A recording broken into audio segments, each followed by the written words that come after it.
Lumalabas na ang resulta ng premarital checkup nyo. Normal ang lahat sa katawan ni Wen Xiao, kaya lang si Miss Wen ay mahihirapang mabuntis. I-cancel ang kasal. Gumastos ako ng 40 milyong piso para pakasalan ka. Hindi para maging reyna ka lang sa bahay. Kaya pala ayaw mo akong pahawakin. May sakit ka pala. Jing, Doktor, nagkamali po ng nakuha na report. Ito po talaga ang tamang report. Napakabilis niya palang mabuntis. Basta't magkasama lang matulog, ay 100% mabubuntis siya. Lagot na. Jing, hintayin mo ako. Anong nangyayari dito? Tamang-tamang dating mo. Ang pamangkin mo ay isang inahing manok na hindi nangingitlog. Ibalik niyo agad ang dote at isama mo na siya paalis. Wen Xiao, wag po kayong magalit. Uuwi na kami ni Wen Shuyi para maasikaso ang kalusugan niya. Isa pa, sa bulok na ospital na ito, sino ba ang makakasiguro kung tama ang check-up nila? Yan Chen, sino ba ang hindi nakakaalam na ang ospital ng pamilya nyo ay laging puno? May nagdududa pa pala sa kakayahan ng ospital na ito. Uy, ang ganda pala ng babaeng ito. At mukhang mabait pa. Kaso kung ikakasal siya sa ganitong pamilya, ay pahihirapan lang siya ng husto hanggang sa mamatay. Mabait nga siya. Pero ang ganitong uri ng babae ay walang kaluluwa. Bakit hindi ka pa humabol? Kay Wen Xiao, at lumuhod para humingi ng tawad. Sinasabi ko sa iyo, mabubangkarote na ang Wenjia. Kapag ang alyansa sa pagitan ng pamilyang Wen at pamilyang Wen ay nabigo, ay mawawala ang lahat sa Wenjia kapag binawi ang dote at nakansela ang kasal. Alam ko na po, tita. Magpapacheck up na lang ako ulit sa isang espesyalista mamaya. Malas ka talaga.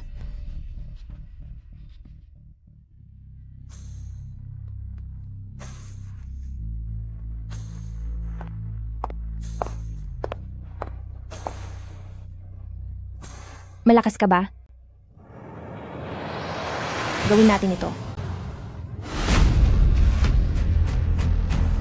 Sabi ko na nga ba, ang mga gwapong lalaki ay pang-display lang at walang silbi.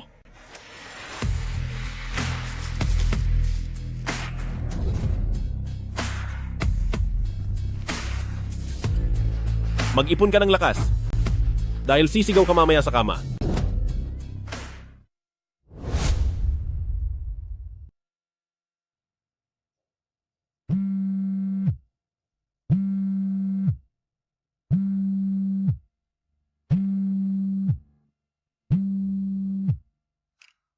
Tinatawagan kita buong gabi pero hindi mo sinasagot. Saan ka ba nagsusuot? Tita, naging abala po sa opisina kahapon. Nag-overtime po ako. Wala kang silbing baog. Tumawag si Wen Xiao para kanselahin ang kasal niyo. Tumawag na siya dito mismo sa bahay. At nagagawa mo pang mag-overtime? Kahit anong paraan pa ang gamitin mo.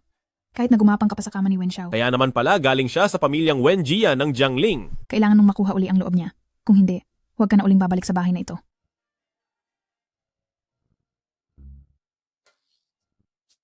Kunwari ay napakabait mo. Sa tingin mo ba alam nila na magdamag kang humihiyaw sa akin kagabi? Saan ka ba nagmamadaling pumunta? Iwan mo naman ang numero mo.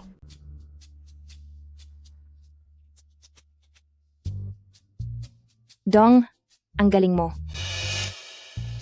Ay nagkakahalaga lang ng 1,500 piso. Bumalik ka na lang at magsanay pa ng husto. Hindi na ako muling uulit sa iyo. Maghanap ka na lang ng iba.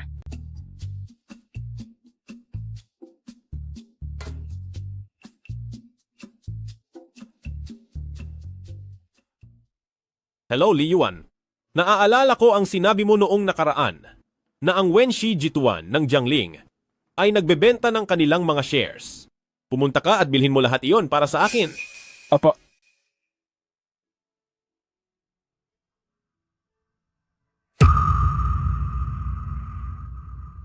Makinig kayong lahat ng mabuti.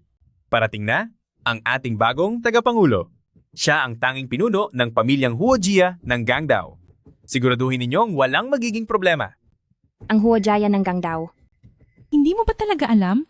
Ang pamilyang Huojia ang pinakamayamang pamilya sa Gangdao. Kalat na rin sa buong mundo ang kanilang negosyo. At ang pinuno nila, na si Hu Yanchen, ay kilala sa pagiging mabilis at matatag sa pagpapasya. Sa murang edad ay siya na ang nangunguna sa listahan ng mga pinakamayayaman. Noong una ay nag-aalala ako na malugi ang kumpanya natin at baka hindi ako makahanap ng trabaho pag alis ko. Pero ngayon ay ayos na. Sakaling mapansin ako ni Huoye, magiging asawa na ako ng isang mayamang pamilya. Hinto mo na iyan. Wala ka namang magandang katawan. Wala ka ring maipagmamalaking pinagmulan. Kung pipili man si Huoye ay siguradong ako ang pipiliin niya.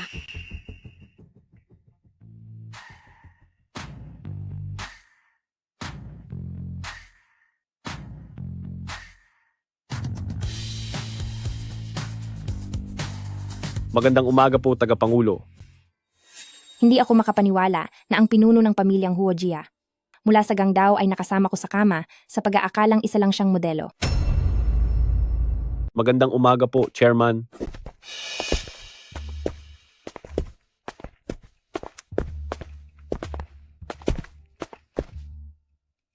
May chismis ako. Uupo na ang bagong chairman. Sabi nila, tataas daw ang sweldo sa bawat departamento. Hindi ko lang alam kung magkano ang itataas nito. Sana lumaki rin ang dagdag sa aming mga nasa front desk. Maagang namatay ang mga magulang ko. Inampon ako ng pamilya ng tito ko. Hindi lang nila inagaw ang Wenshi at pinalayas ako para maging front desk. Ngayon ay hindi na maganda ang takbo ng Wenshi. Balak nilang ibenta na lang ng direkta ang Wenshi. Kailangan kong makahanap ng paraan para mabawi ang kumpanya. Anong nangyayari sa'yo? Parang gusto mo laging sumuka. Buntis ka ba? Wala ito, baka masama lang ang sikmura ko nitong mga nakaraang araw.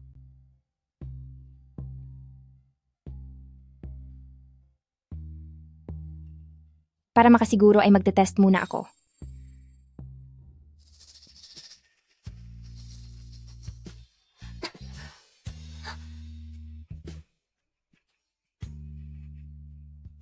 Magandang araw po, Chairman. Anong maganda? Hindi ba sabi mo ay hindi magaling ang abilidad ko? Hoy bata, ano bang pinagsasabi mo? Papasok na ako sa trabaho.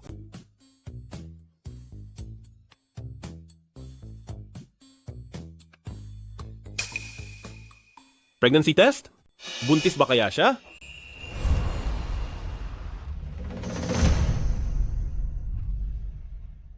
Mag-ayos ka ng libreng medical check-up para sa lahat ng empleyado ng kumpanya.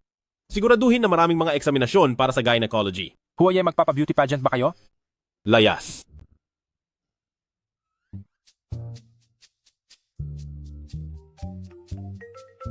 Hello, Ma. Nag-ayos ako ng ilang mga babae para sa iyo sa club. Pumunta ka doon mamayang gabi at tingnan mo kung may magugustuhan ka. Wag na po, Ma. Hindi kailangang madaliin ang mga ganitong bagay. Bakit hindi kailangang madaliin? Nitong mga nakaraang taon ay para kang isang baog na tanda na wala man lang nangyayari sa iyo. Anak, kung gusto mo naman ay mga lalaki. May anak ang tito mo na kadarating lang galing ibang bansa. Pwede kitang ipakilala sa kaniya. Ma, maghintay ka na lang muna. Malay mo naman. Magkakaroon ka na agad ng apo sa lalong madaling panahon. Sabi mo iyan ha? Huwag mong lolokohin ang nanay mo. Bakit naman po kita lolokohin?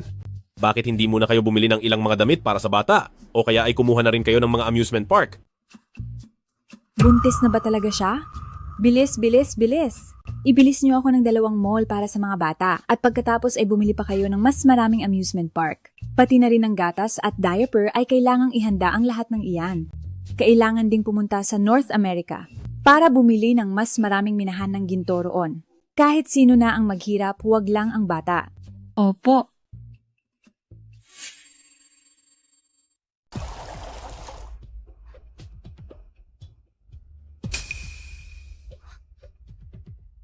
Nasaan na ba yung pregnancy test ko?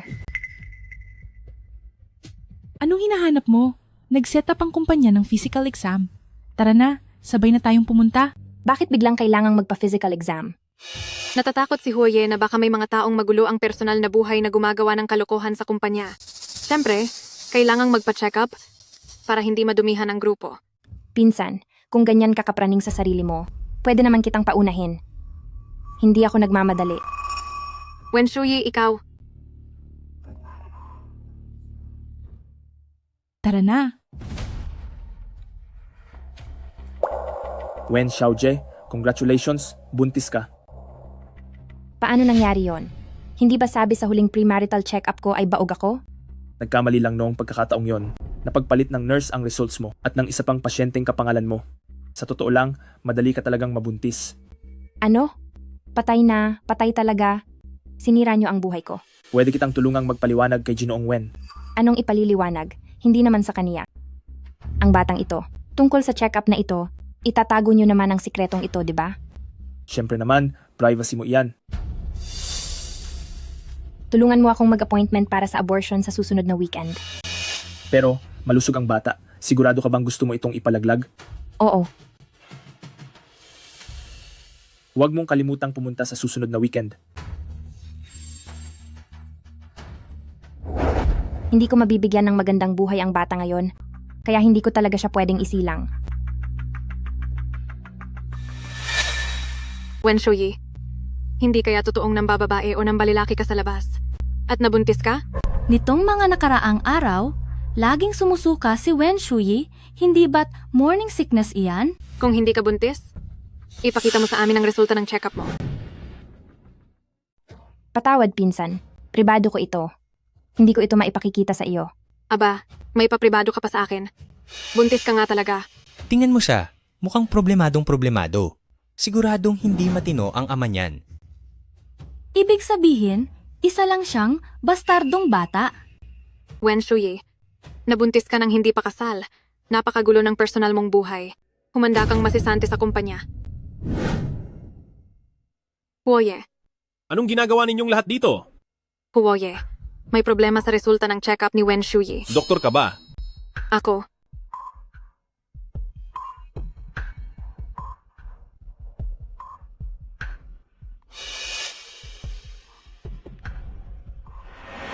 Huoye, ito po ang medical report ni Wen Xiaojie. Talagang buntis nga siya. Pero si Wen Xiaojie ay nagpa-appointment para sa abortion ngayong weekend. Naglakas loob siyang ipalaglag ang anak ko. Huwag ninyong gagawin iyon. Masusunod po, Huoye. Hindi ko akalain na ang anak ni Wen Xiaojie ay galing sa pinaka-elite na pamilya sa Gangdao at anak pa ng pinunong si Huo Yanwang. Muntik na akong mapahamak ng malaki. Ipaalam sa lahat ng ospital sa Jiangling na walang sino man ang pwedeng mag-opera para ipalaglag ang bata kay Wen Shuyi. Mag-ayos ng tao na mag-aalaga sa kanya ng mabuti. Huwag hayaang may mangyaring masama sa kanya. Boss, base sa investigasyon ko, ang kalagayang pinansyal ni Wen Xiaojie ay tila gipit na gipit. Paano kung... Ganito, ipaalam mo sa lahat. Itaas ang sweldo ng lahat ng empleyado sa grupo. Opo.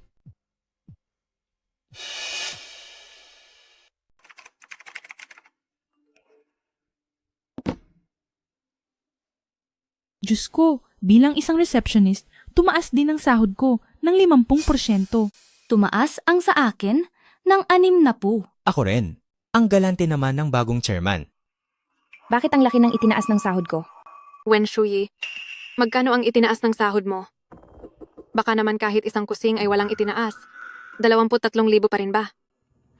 Pinsan, siguradong hindi mas malaki ang itinaas ng sa akin kaysa sa iyo. At saka, hindi dapat pinag-uusapan ng pribado ang tungkol sa sahod. Ikaw, Sige na. May gagawin lang ako kaya lalabas muna ako.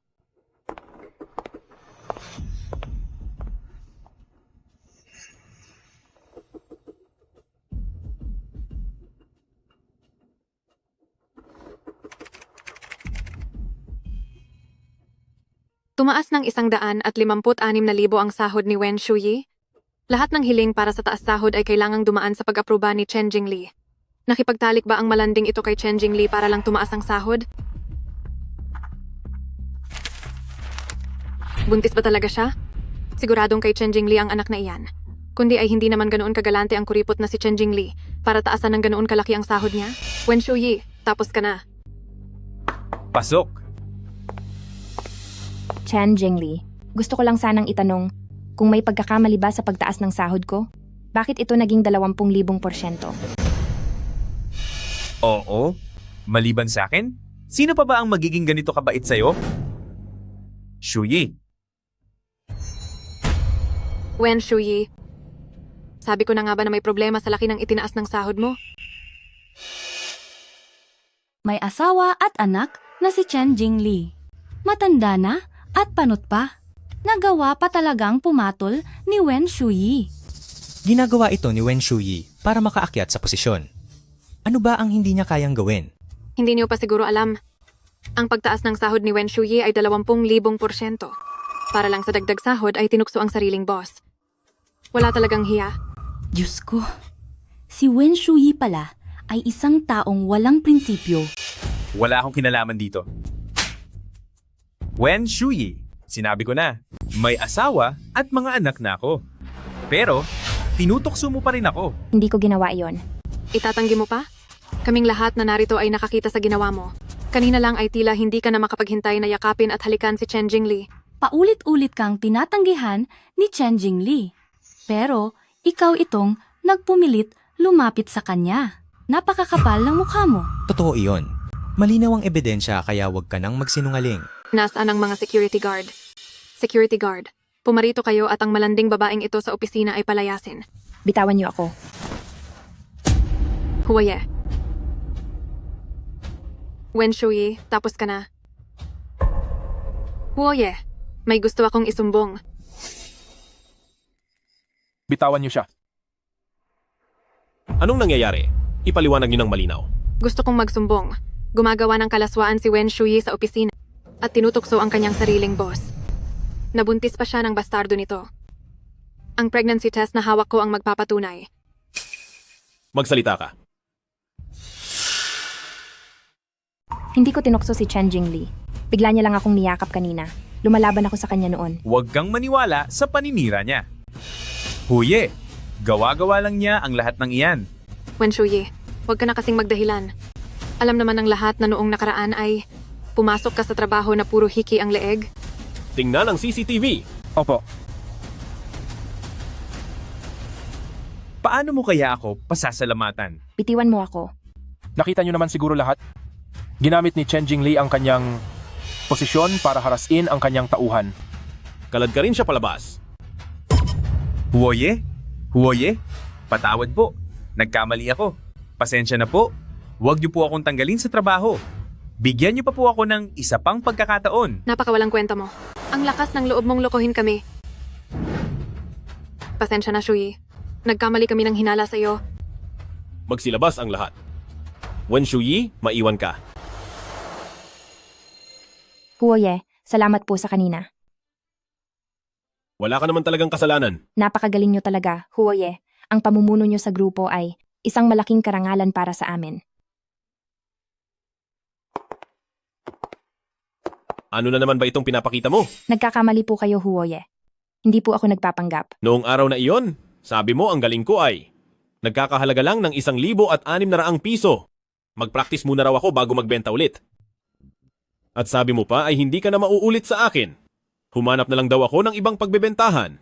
At ang malala pa ay, sinabi mong wala naman akong silbi kahit maganda ang katawan ko. Nakalimutan mo na ba ang lahat ng iyon? Huwaye, isang malaking pagkakamali lang po iyon. Napagkamalan ko po kayong male model. Eh yung pagbubuntis mo sa anak ko nang hindi sinasabi sa akin? Pagkakamali rin ba iyon? Ang dinadala ko ay anak ng dati kong fiancé. Huwaye, kung ganito niyo ako alalahanin, hindi kaya may gusto na talaga kayo sa akin?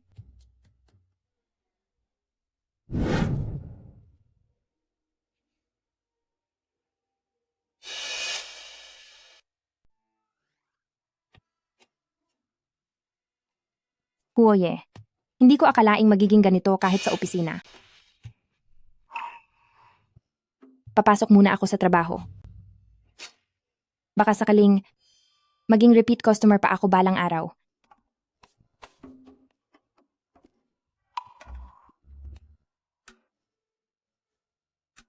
Anong anak ng dating fiancé? Maliit na sinungaling. Malinaw na iyon ang unang beses niya. Hindi pa ito ang oras para magpakasal at magkaanak. Hindi pwedeng isilang ang batang ito. Doc, may appointment ako ngayon para sa operasyon ng pagpapalaglag. Paumanhin, hindi gumagawa ng operasyon para sa pagpapalaglag ang ospital namin. Bakit po? Nag-appointment na ako ilang araw na ang nakalipas. Paumanhin, Wen Xiaojie, maaari po kayong sumubok sa ibang ospital. Ang bayad sa operasyon na lumampas sa oras ng appointment ay automatikong babalik sa inyong account. Pasensya na po. Hindi maganda ang pakiramdam ko nitong mga nakaraang araw. Natatakot akong maapektuhan ang resulta sa iyo. Talagang hindi kita pwedeng operahan. Paumanhin, puno na ang schedule namin para sa operasyon. Ang mga ospital na ito, hindi lahat sila makagawa ng operasyon para sa pagpapalaglag. Gaano ka na ba katagal na hindi umuuwi? Malaki na ang ulo mo dahil kaya mo na ang sarili mo. Bumalik ka rito agad.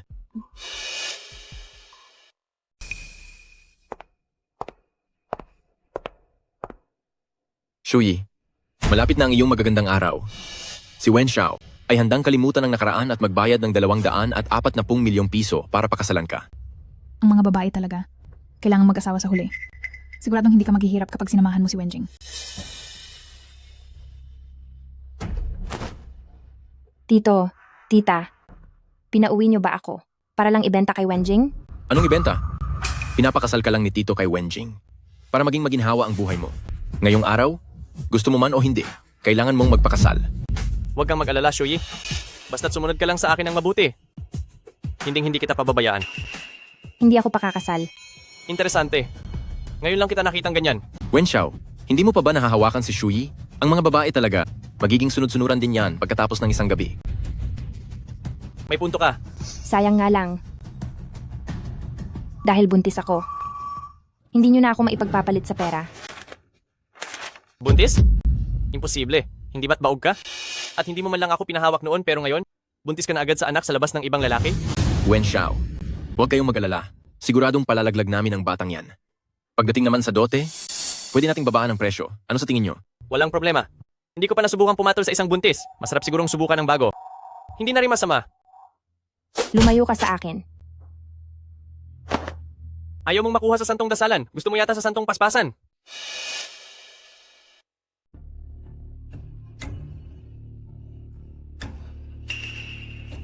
Bakit biglang uminit ng ganito? Walang hiya ka? Balak mo pa bang magtago? Sinasabi ko sa inyo, ang nasa sinapupunan ko ay anak ng pinuno ng Huoshi sa Gangdao.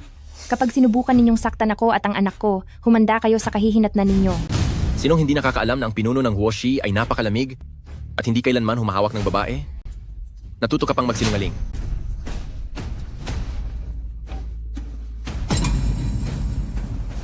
Huo Yanchen, iligtas mo ako. Nagawa mo pang magsumbong sa ibang lalaki?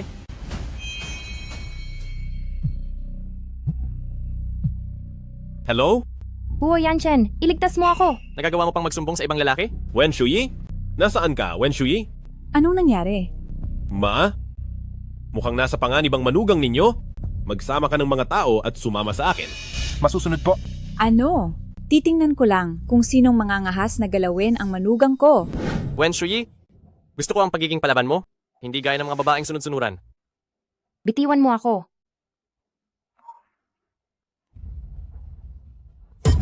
Wen Xiaowei, ngayong nandito kami, magagawa mo ang kahit anong gusto mo. Walang hiya ka. Nangangagat ka pa?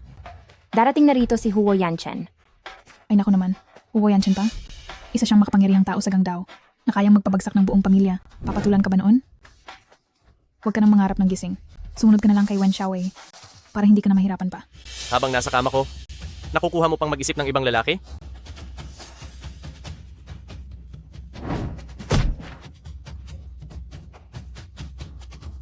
Ang babae ko ay nangangahas mong galawin?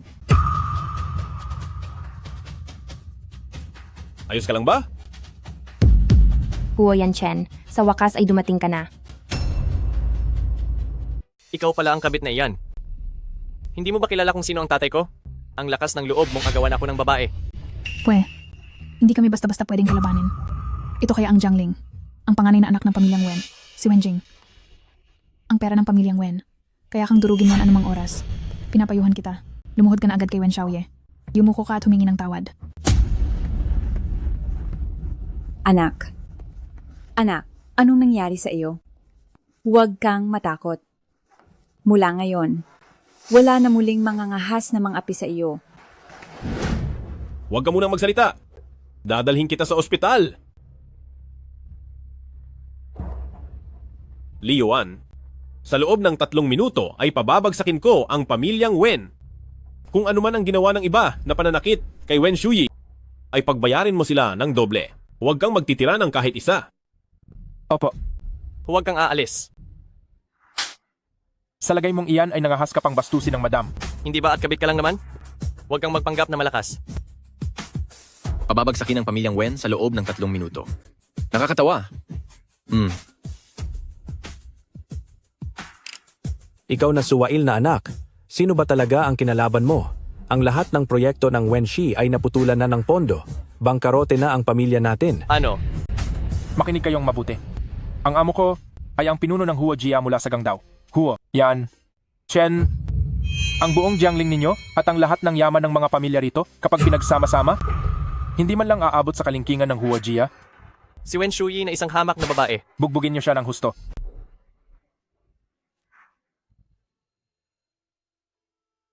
Gising ka na pala. Kamusta ka? Ayos lang ako. Salamat sa iyo sa pagkakataong ito. Magpaliwanag ka. Bakit mo ipinalaglag ang anak ko? Hindi naman sa iyo ang batang ito. Ano bang pakialam mo? Gusto mo pa rin akong lokohin? Sa ulat na ito ng pagsusuri ng paternity, ay malinaw na nakasulat na ang batang ito ay sa akin, kay Huo Yanchen. Ano ngayon? Huo Yanchen. Ayaw ko pang magkaanak ngayon. Bakit? Nakapagdududa ang pagkamatay ng mga magulang ko. Inagaw ng tito at tita ko ang kumpanya nila. Kahit na nabili mo na ito ngayon. Pero stockholder pa rin sila ng kumpanya. Wala pa akong kakayahang palakihin ng batang ito. Magiging iresponsable lang ako kung isisilang ko siya. Paano kung matutulungan kita? Anong ibig mong sabihin? Magpakasal ka sa akin. Huwag mo nang isipin ang tungkol sa pera. Pagkatapos ng kasal, ang lahat ng resources ng Huoshi Jituan ay maaari mong gamitin. Tutulungan kitang alamin ang katotohanan sa likod ng pagkamatay ng iyong mga magulang. Kung hindi ka pa rin kampante, maaari muna tayong magkaroon ng contract marriage. Kontrata? Kukuha muna tayo ng marriage certificate. Huwag kang mag-alala. Ako ang magbabayad ng lahat ng gastusin pagkatapos nating ikasal. Isilang mo muna ang bata. Kung pagkatapos ay ayaw mo nang ituloy ang pagsasama nating ito, maaari kang umalis anumang oras. Mukhang maganda naman ang alok na ito. Sige, pero kailangang manatiling sikreto ang tungkol sa pagpapakasal natin. May babae pala rito sa Jiangling na ayaw makipag-ugnayan sa akin ng hayagan. Sige. Kasal agad at magkakaanak sa isang iglap. Ang kapareha ko pa ay ang gwapo at madaling makuha na si Huo Yanchen. Panalong-panalo ako rito. Bakit ka nakatungangar yan? Sumakay ka na sa kotse. Huoye, saan tayo pupunta? Mag-asawa na tayo pero Huoye pa rin ang tawag mo sa akin? Eddie, Yanchen.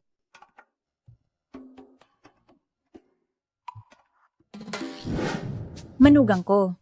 Sa wakas ay nakita na rin kita. Itong pasaway kong anak, itinago ka niya ng husto sa amin. Tita. Tita pa rin ang tawag mo? Mama. Halika rito, dali, Shuyi. Tingnan mo, narito ang ibinibigay ni Mama sa'yo. Naghanda ako ng ilang mga regalo. Magandang araw po, sir at madam. 20 bilyonaryong marangyang sasakyan. 10 set ng pinakamagandang alahas ng Cartier. 10,000 tael ng ginto. 10 pribadong eroplano ng Airbus.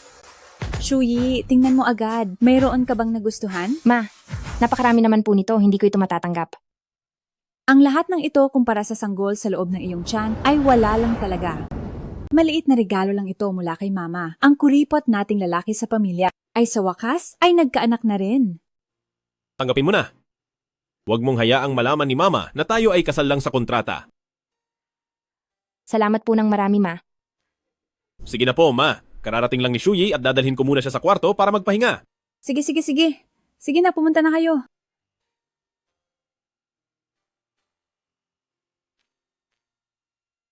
Sige po. Naiintindihan ko po. Kaya bukas. Anong ginagawa mo? Shuyi, nakikinig ka ba? Oo, nandito ako. Tungkol sa aktibidad ng hotel natin para sa Valentine's Day. Ipapaliwanag ko na lang sa iyo ng detalyado bukas. Malapit na ang Valentine's Day. Hindi ko alam kung may tuturing ba akong Valentine mo.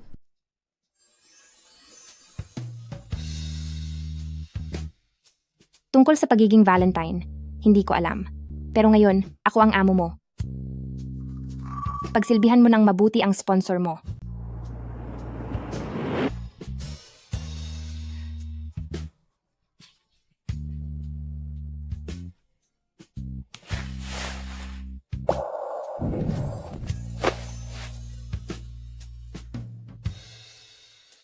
Huwag mo na akong galitin. Matulog ka na. Pupunta lang ako sa banyo. Hindi ko akalain. Nakaya mo palang magtiis ng ganoon.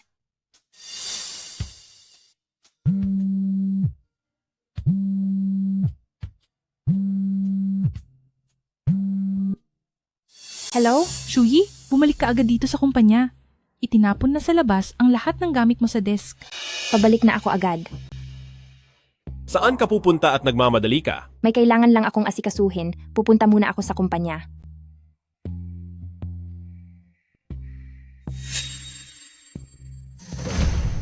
Ilagay niyo ang lahat ng ito sa loob ng sako at itapon ang lahat sa basurahan. Luo Ching, huwag kang sumobra. Saan doon ang sobra?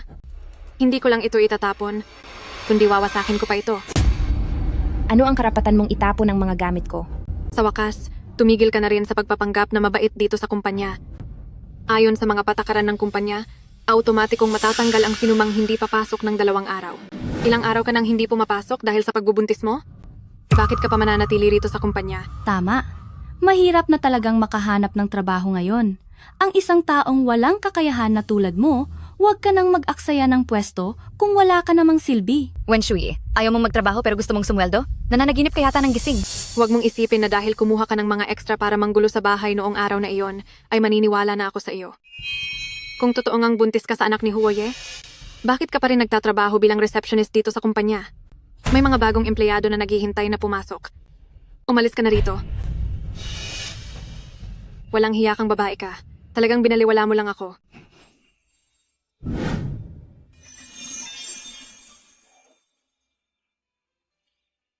Huoye, bakit po kayo nandito? Huoye. Gusto ko rin kayong tanungin. Sa gitna ng oras ng trabaho, anong ginagawa niyo rito habang nakatambay? Huoye, madalas na lumiliban sa trabaho si Wen Shuyi. Lumabag na siya sa mga patakaran ng kumpanya. Dapat na siyang sibakin sa trabaho. Kami, nililigpit lang namin ang mga gamit niya para sa kanya. Totoo po iyon. Lumiban siya sa trabaho. Dahil dito, bumigat ang trabaho ng iba pang mga kasamahan namin sa opisina. Ang arte-arte niya dahil lang buntis siya. Hindi siya pumapasok sa trabaho. Nakatanggap na ako ng ilang customer na nagrereklamo sa akin at nagsasabing walang sumasalubong sa kanila pagdating dito sa kumpanya. Matagal na akong nagpasa ng leave. Gusto ko sanang tanungin si Zhuguan Luo kung bakit niyo sinasabing lumiban ako sa trabaho. Ang lakas ng loob mong sumagot. Kailangang maturuan ka ng leksyon ngayon. Hindi ko alam na pati pala ikaw ay tutulungan ako na maturuan ng leksyon ng mga empleyado ko. Hindi po, Huoye. Hindi po iyon ang ibig kong sabihin. Anong ibig mong sabihin? Sinasabi ko sa inyo, kayong lahat, babawasan ang inyong performance bonus ng 1 taon at multa na 3 buwang sahod. Kapag naulit pa ito, sisibakin ko na kayo agad. Wag po, Huoye. Huoye, alam ko na pong nagkamali ako. Yuchu, ang pinsan kong receptionist, ay naglalandi rito sa kumpanya araw-araw. Dala-dala pa ang anak sa labas at gusto pang umakyat sa kama ni Huoye. Kung hindi ka pa babalik, aagawin na siya sa iyo ng babaeng iyon. Iyang pinsan mo ay sadyang tuso ang pag-iisip. Kapag hindi pa siya maturuan ng leksyon, sigurado nga abuso na siya ng husto. Paakyat na tayo. Naintindihan ko. Shuyi, nabalitaan ko ngayong araw na naapi ka raw sa kumpanya nyo. Pinapunta ko na si Yanchen para asikasuhin yan. Sa susunod kapag sila ay muli kang ginulo, sampalin mo sila agad. Ang manugang ng Huojia ay hindi dapat sa isang maliit na jangling lang ay naaapi. Alam ko po. Salamat po, Ma.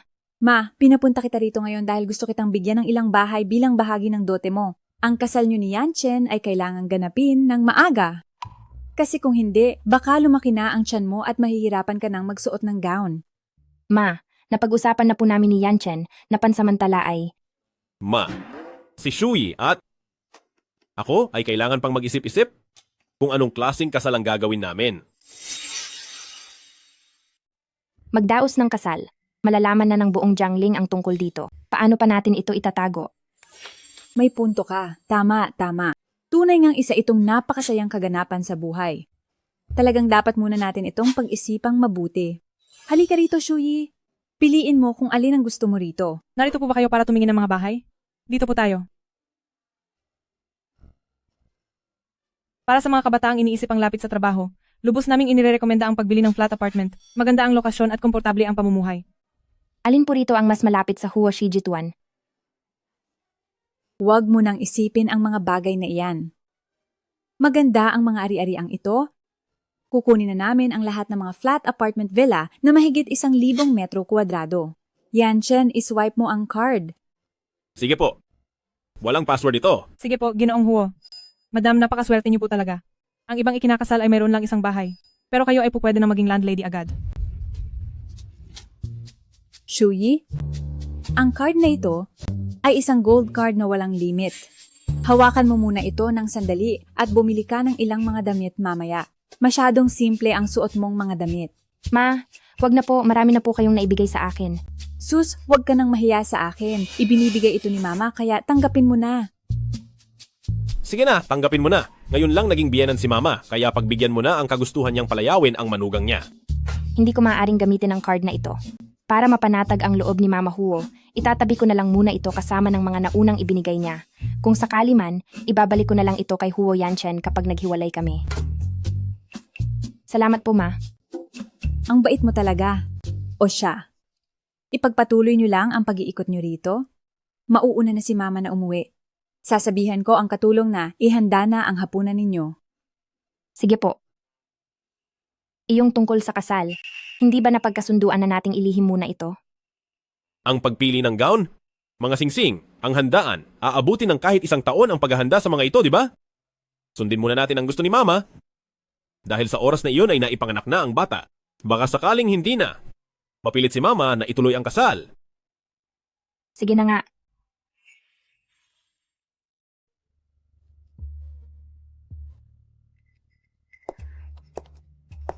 Anong nangyari? Hindi ko alam kung ano ang nangyari kay Zhuguan Luo kanina. Bigla na lang siyang nagalit ng husto at pinagalitan ako. Pinapahanap ka rin ni Zhuguan Luo kanina. Pinapapunta ka niya agad sa kanya. Kaya pumunta ka na doon dali. Naintindihan ko. Tahan na, huwag ka nang umiyak. Zhuguan Luo, ano po ang kailangan niyo sa akin? Malamig na ang kape, painitin mo ito para sa akin. Hindi na po masarap ang kape kapag pinainit muli. Papalitan ko na lang po ng bago. Hindi. Painitin mo iyan gamit ang init ng iyong mga kamay. Zhuguan Luo, sobra naman yata ang biro niyo. Sinong nakikipagbiro sa iyo? Painitin mo? Hindi pa ba sapat? May 8 hanggang 16,000 piso na rito na sapat na para sa isang buwang sahod mo. Zhuguan Luo, siguradong hindi papansinin ni Wen Shuyi ang maliit na halagang iyan. Buntis na nga, pero hindi pa rin tumitigil. Hindi ba't para lang mapalapit kay Huoye para makapag-asawa ng mayaman? Totoo iyan. Ibinubuka lang naman niya ang kanyang mga binti at malaki na ang kinikita niya. O kaya naman, ako na lang ang maghahanap ng mga kliyente para sa inyo, para mas lumaki naman ang kikitain nyo? Ay oo nga pala. Zhuguan Luo, noong huling nagpakalat ka ng malalaswang chismis tungkol sa amin ni Chen Jingli, hindi pa ba sapat ang nabawas sa sahod mo? Wen Shuyi, ano ang ibig mong sabihin? Dahil tila wala na namang sasabihin si Zhuguan Luo, aalis na muna ako. Sinabi ko bang pwede ka nang umalis? Marumi ang sahig na ito. Linisin mo ito para sa akin. Lumuhod ka. Dilian mo para luminis. Zhuguan Luo, si Wen Shuyi ay masyadong maarte ngayong buntis. Hindi pwedeng masagi at hindi pwedeng pagsabihan. Paano kung magsumbong na naman siya mamaya? Buntis man ako o hindi. Hinding-hindi ako luluhod. May dala ka lang na anak sa labas ay nangahas ka na lumandi kay Huoye. Bakit ka nagpapanggap na malinis na babae? Wen Shuyi, huwag mong kalilimutan na maagang namatay ang mga magulang mo. Kung hindi dahil sa kabutihan ng pamilya namin na ampunin ka, sa kalsada ka na sana natulog, ipinanganak ka lang para pagsilbihan ako. Alam mo naman pala, kung hindi lang dahil sa maagang pagkamatay ng mga magulang ko, sa tingin mo ba ay magagawa mo pang magyabang dito? Wen Shuyi, kung hindi mo hihilurin ng dila ang kape sa sahig ngayon, lumayas ka na dito agad. Kung gusto mong maging aso, dilaan mo iyan mag-isa. Hawakan niyo siya. Bitawan niyo ako. Hindi ka pwedeng pumasok. Bitaw. Anong gagawin niyo? Ito ang napapala ng mga kumakalaban sa akin. Anong nangyayari dito? Huwaye, bakit po kayo nandito? Ayos ka lang ba? Huwaye, ayos lang po ako. Siya kasi, ang receptionist na si Wen Shuyi, kahit maliit na bagay ay hindi maayos. Tapos, nangahas pa siyang sumagot sa akin bilang supervisor niya. Gusto ko lang naman siyang turuan ng leksyon. Tama po, Huoye. Si Wen Shuyi ay napakayabang. Inaapi niya ang mga katrabaho niya. Hindi natin pwedeng hayaan na sirain niya ang lahat dito. Kung ganoon, dapat pa pala akong magpasalamat sa inyo. Walang anuman po, Huoye. Ito po ang dapat naming gawin bilang mga empleyado. Security, itapon niyo agad si Wen Shuyi palabas. Huoye, hindi po ganoon ang nangyari. Si Zhuguan Luo, siya ang sadyang nanggulo ngayong araw, itinapon ng kape, at sadyang pinahirapan si Shuyi. Pinapaluhod siya sa sahig para dilaan ng kape hanggang sa luminis ito. Zhuguan Luo, gusto mo pa bang magdahilan? May CCTV sa buong conference room. Wen Shuyi, Gusto mo pa talagang manakit ng tao sa harap ko. hindi po, Huoye. Nagkamali po ako. Hindi ko po ito sinasadya. Sampalin mo siya pabalik. Wen Shuyi, pinsan, hindi ko po ito sinasadya. Alam ko na ikaw ay laging mabuting babae. Siguradong hindi mo ito kayang gawin. Hindi nananakit ang isang mabuting babae. Pero ako, si Wen Shuyi, ay gagawin ito. Wen Shuyi, ang lakas ng loob mong sampalin ako. Sapat na ba ang 3 sampal? O baka naman, gusto mo pa ng mas marami? Huoye, bakit niyo po tinutulungan si Wen Shuyi? Isa lang siyang mababang tao na kinupkup ng pamilya namin. Bakit siya ihahambing sa akin? Kailangan ko bang magbigay ng dahilan sa'yo? Lumayas ka.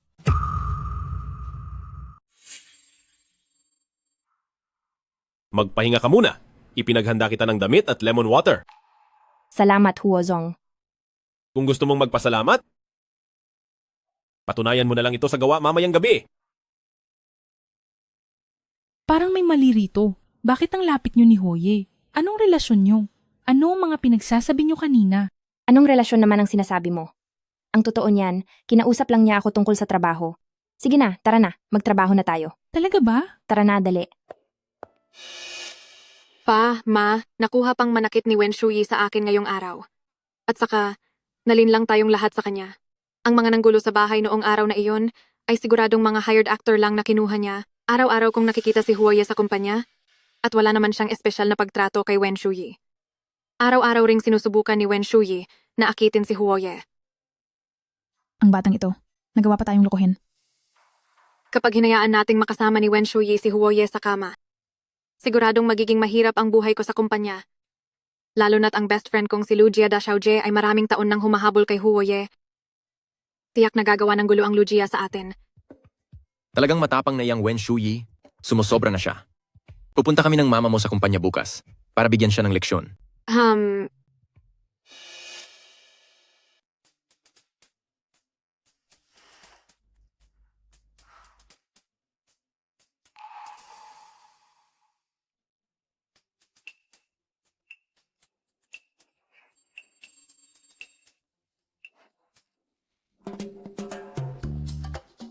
Ang aga mo atang nagising ngayon ah. Ikaw ang chairman, kaya syempre hindi mo na kailangang mag-time in. Ako na isang maliit na receptionist lang, paano namang hindi pupunta? May 1,600 piso ring attendance bonus iyon.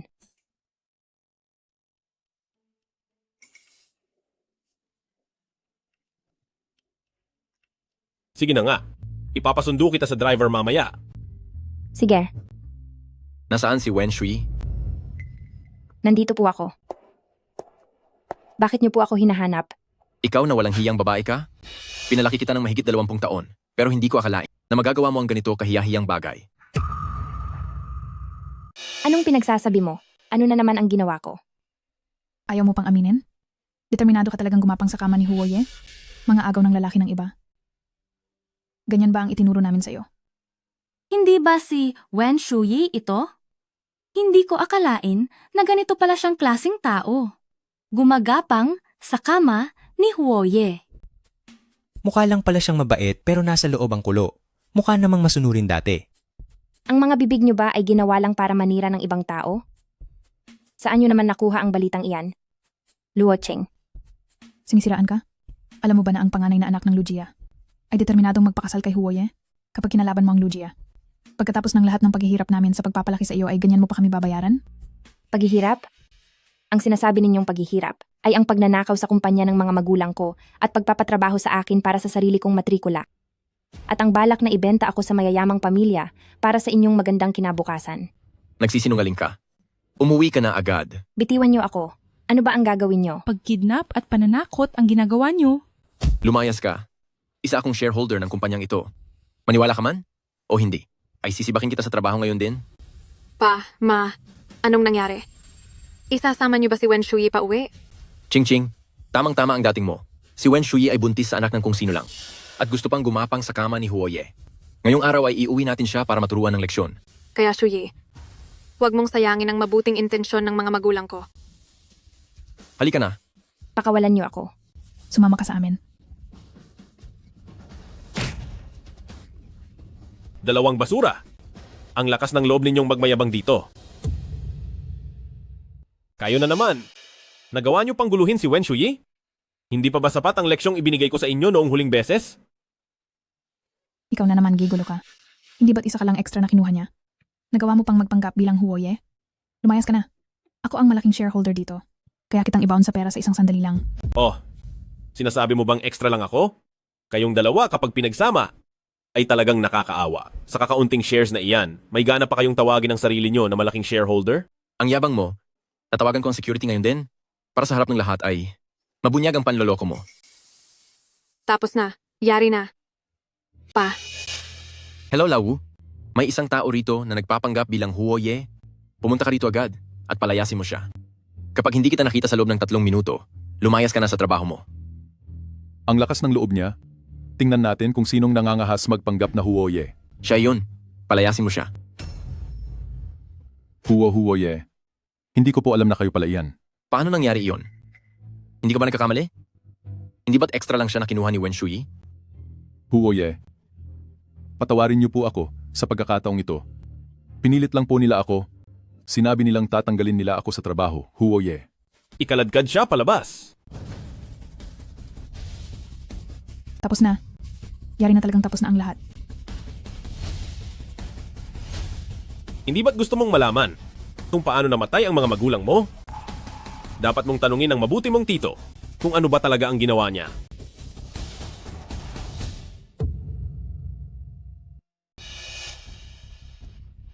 Lahat ng iyan ay kasinungalingan.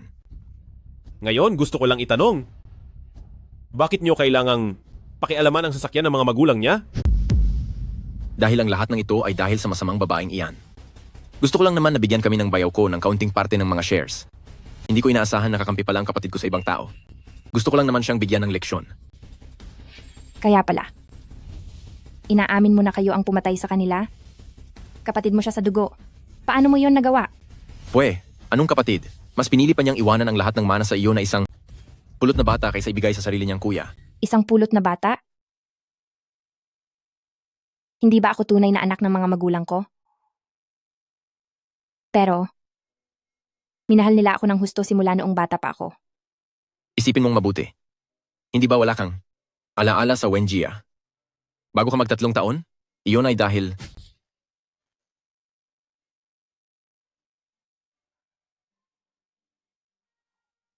anong gagawin niyo? Bitawan niyo ako. Kalad ka rin sila palabas. Baliin ang kanilang mga kamay at paa bago sila dalhin sa istasyon ng pulis. Huoye, nagkamali ako. Hindi ko dapat pinatay ang sarili kong kapatid at bayaw. Hindi ko dapat minaltrato si Shuyi. Huoye. Maawa po kayo sa amin. Ngayong nagmamakaawa kayo, huli na ang lahat. Ilabas na sila agad. Huoye.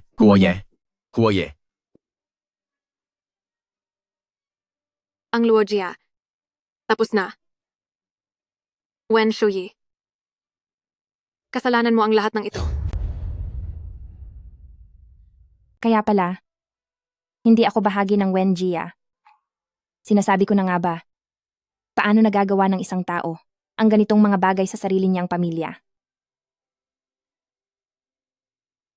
Shuyi, kung gusto mong umiyak, ilabas mo lang.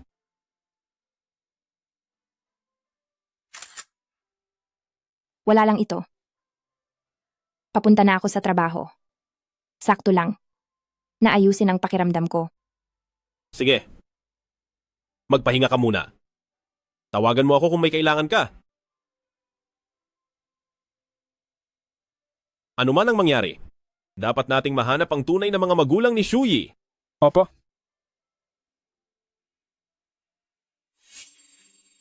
Yuchu, tingnan mo. Siya nga iyon. Hayaan mo na ang pagiging malandi niya simula bata pa siya. Pero sa pagkakataong ito, nakuha pa niyang akitin si Huoye. Dahil sa kanya, ang mga magulang ko, na sarili niyang tito at tita ay nakulong. Ano na ang gagawin natin tungkol dito? Inaakit niya ang taong gusto ng kapatid ko. Tingnan mo kung paano ko siya tuturuan ng leksyon. Ma, ang charity gala ngayong weekend. Pwede bang mag-imbita ng mga tao mula sa Huoshi Jituan? Siyempre naman. Pero bakit bigla mong gustong imbitahan sila? Alam mo naman kung gaano ko nakatagal gusto si Yanchen. Gusto ko lang siyang makasama, nang mas madalas. Ang charity gala ay para talaga sa nawawala kong tunay na anak. Sana ay maawa ang pusa. Dahil sa lahat ng mga mabuting gawa na ginawa ko. Sana ay mahanap ko na siya agad.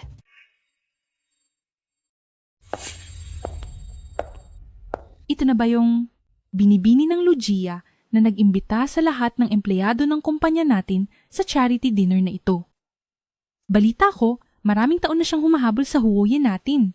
Siguro, gusto na naman niyang samantalahin ang pagkakataong ito para mapalapit sa Huoye. Akala mo ba dahil lang nakasuot ka ng gown, ay magiging ganap na swan ka na mula sa pagiging pangit na bibe? Luoching, anong ginagawa mo rito? Ang organizer ng charity gala na ito na si Lu Yuchu mula sa Lugia ay matalik kong kaibigan. Bakit hindi ako pwedeng pumunta rito?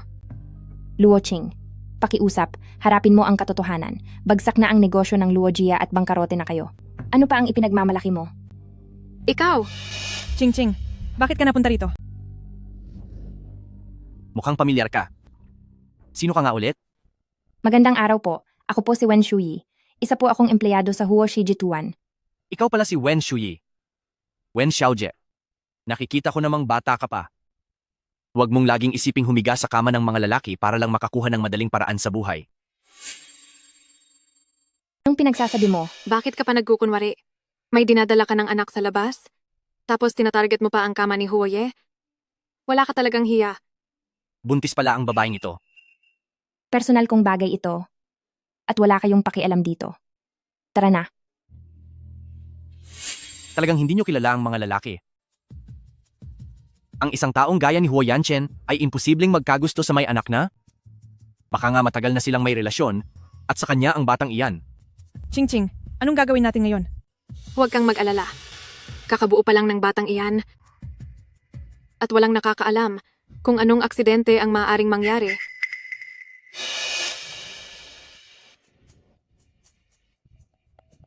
Luoching.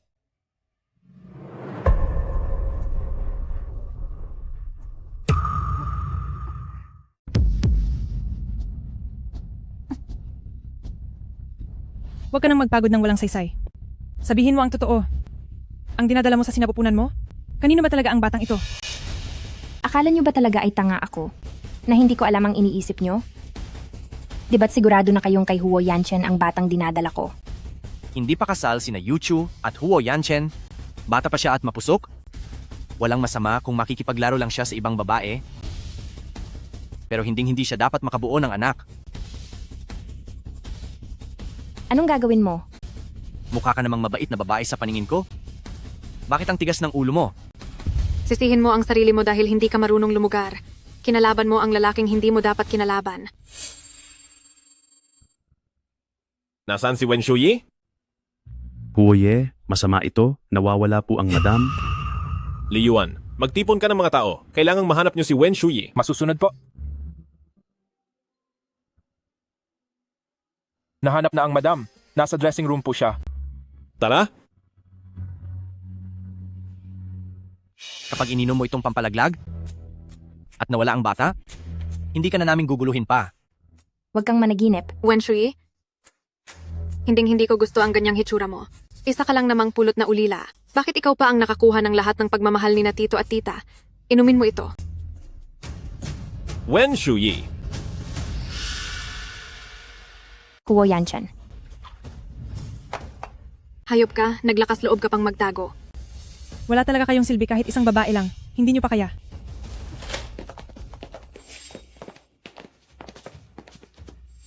Wen Shuyi. Shuyi. Shuyi, ayos ka lang ba? Yanchen. Bilisan nyo, tumawag kayo ng doktor. Opo. Mukhang sawa na kayong tatlo sa buhay nyo. Kasalanan niya ang lahat. Kasalanan ito ni Wen Shuyi. Kung hindi dahil sa kanya, hindi sana namatay ang mga magulang ko. Hindi rin sana na bankrupt ang Luo Jia. Kasalanan ito lahat ni Wen Shuyi. Huo Yanchen, isa lang siyang ambisyosang babae. Huwag kang magpaloko sa kanya. Sino ka sa akala mo? Yanchen, sinisikap lang ni Kuya na tulungan ka. Kilalanin mo ang tunay niyang pagkatao. Tumahimik ka. Gusto mo na bang mamatay? Yuchu, Xingchige, tulungan niyo ako. Kalad ka rin siya palabas. Ipadala siya sa mga magulang niya.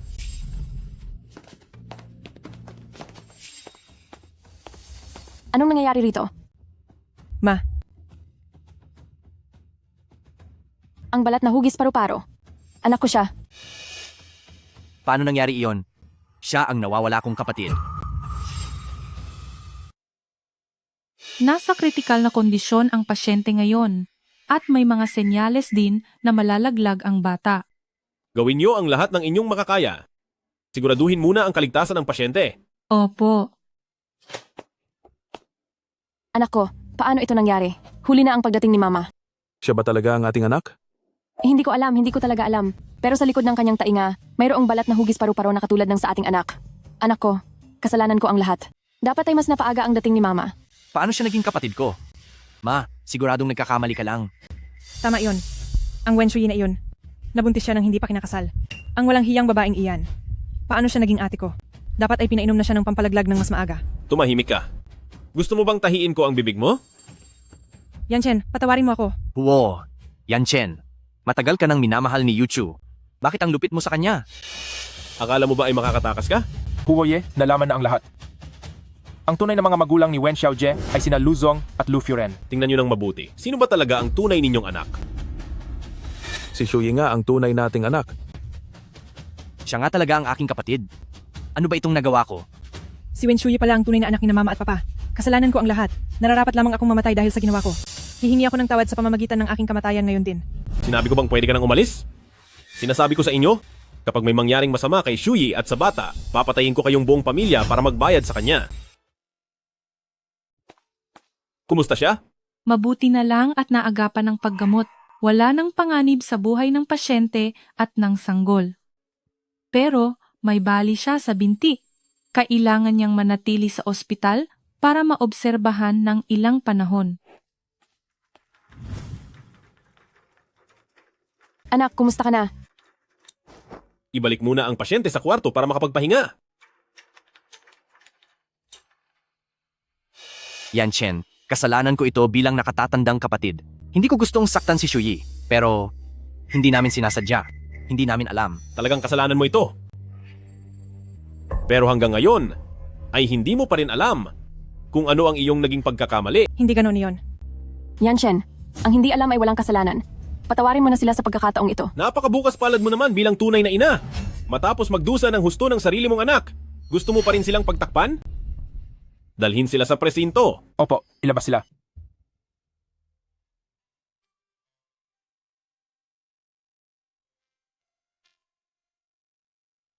Nakumpirma na ito. Ikaw ang tunay na anak ng Lu Jia. Shuyi, Mag-usap muna kayo. Shuyi. Kumusta ka? Mabuti na ba ang pakiramdam mo? Ano ang sabi ng doktor? Lu Furen. Sabihin mo na lang ng diretsahan ang gusto mong sabihin. Shuyi, narito lang si Mama para bisitahin ka. Kapag bumuti na ang pakiramdam mo, mapapanatag na rin ang loob ni Mama. Hindi talaga inakala ni Mama na pagkalipas ng maraming taon ay makikita ka uli ni Mama. May inihandang mga regalo si Mama para sa iyo. Tingnan mo kung magugustuhan mo ang mga ito.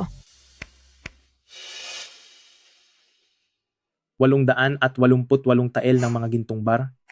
Mahigit 20 manor sa mga bansa sa Europa at Amerika. 10 set ng pinakamarangyang alahas sa mundo. Natatandaan mo ba itong kwintas na may ruby? Paboritong-paborito mo ito noong bata ka pa. Kaya naman itinago ito ni Mama. Dahil balak kong ibigay ito sa iyo bilang dote mo balang araw. Halika, isusuot ito ni Mama sa iyo.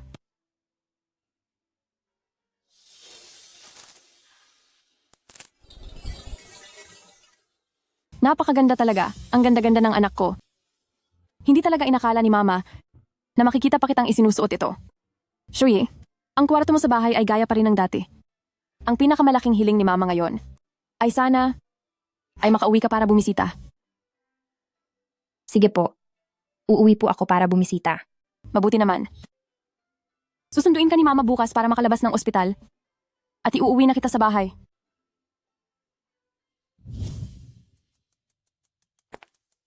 Wenshui? Bakit ka napunta sa bahay namin? Tunay akong anak ng Lujia. Bawal na ba akong bumisita rito?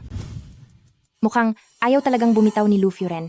Isang gabi lang ang lumipas. Nailabas mo na agad silang dalawa. Ma, tingnan mo siya. Lagi na lang siyang sarkastiko kung magsalita. Tama na, tumigil ka na muna sa pagsasalita. Shuyi, tara. Sasamahan ka ni Mama para tingnan ang kwarto mo.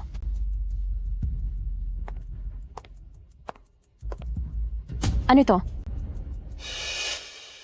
Lu Furen, ito ba talaga ang kwartong inilaan ninyo para sa akin? Itong si Yuchu. Sino ang gumawa nito? Ikaw ba ang gumawa nito? Hindi man lang ako pumasok doon. Baka aso ng katulong ang pumasok. Iba talaga kapag sariling dugo at laman. Sinigawan mo agad ako, pagka-uwi pa lang ng tunay mong anak. Ma, bakit hindi mo man lang siya tinanong? Bago mo pagbintangan si kapatid. Ako, mukhang hindi gaanong masaya ang Lujia sa pagbabalik ko. Saan galing ang kuwintas na iyan? Bitawan mo. Ang kuwintas na ito ay bigay ni Lu Furen. Ma, ang kuwintas na ito ay dapat para sa dote ko sa hinaharap. Bakit mo ito ibinigay sa kanya? Yuchu, ang kuwintas na ito ay inihanda talaga ni Mama para sa ate mo. Ipaghahanda na lang kita ng iba sa susunod. Ayos ba? Dahil ba bumalik na si ate, ay ayaw mo na sa akin? Ma, kahit na si Wen Shuyi ang tunay mong anak, pero matagal na rito si Yuchu sa atin, pamilya na rin natin siya. Ang sakit. Maayos ka lang ba, Yuchu? Bakit mo ginawa iyon kay Yuchu? Humingi ka ng tawad sa kanya. Kung hindi, huwag kang umaasang makakapasok sa bahay na ito. Tama na. Lu Xingqi Yuchu, makinig kayong mabuti. Ang nanay ninyo, ang umiyak at nakiusap. Para lang mapauwi ako rito. Lu Furen, gusto mo akong bumalik. Pero kinukonsinti mo naman ang nanakit sa akin, ang Lujia na ito. Ay hindi ko na kailangan. Shuyi, Xingqi, bakit mo sinasabi iyan sa kapatid mo? Ginagawa ko lang ito para kay Yuchu. Wen Shuyi, hinding-hindi ko hahayaang agawin mo ang lahat sa akin.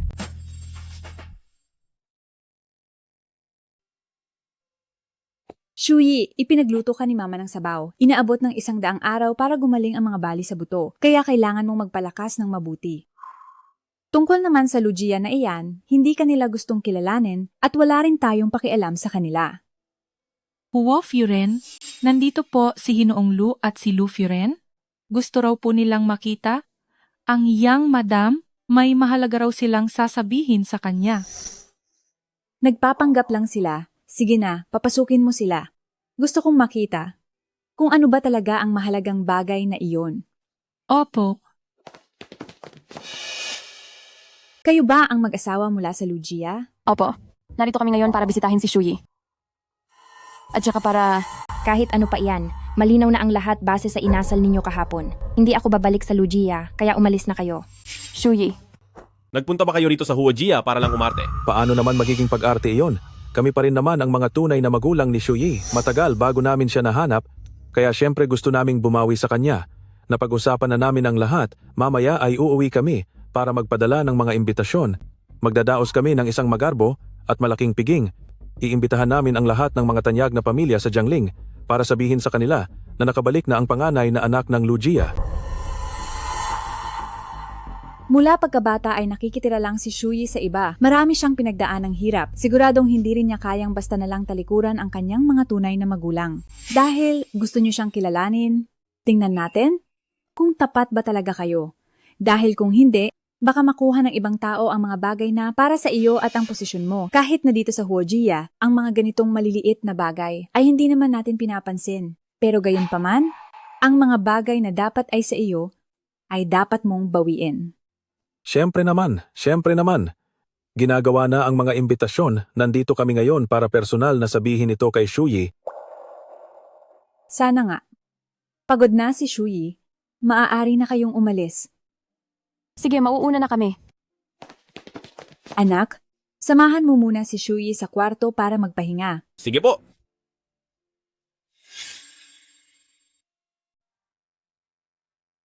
Alam niyo na sa loob ng maraming taon ang Lugia ay patuloy na naghahanap sa aming tunay na anak na babae na matagal nang nawawala. Matapos ang maraming taon ng pagtitiyaga at pagsisikap, sa wakas ay nahanap na rin namin siya ngayon.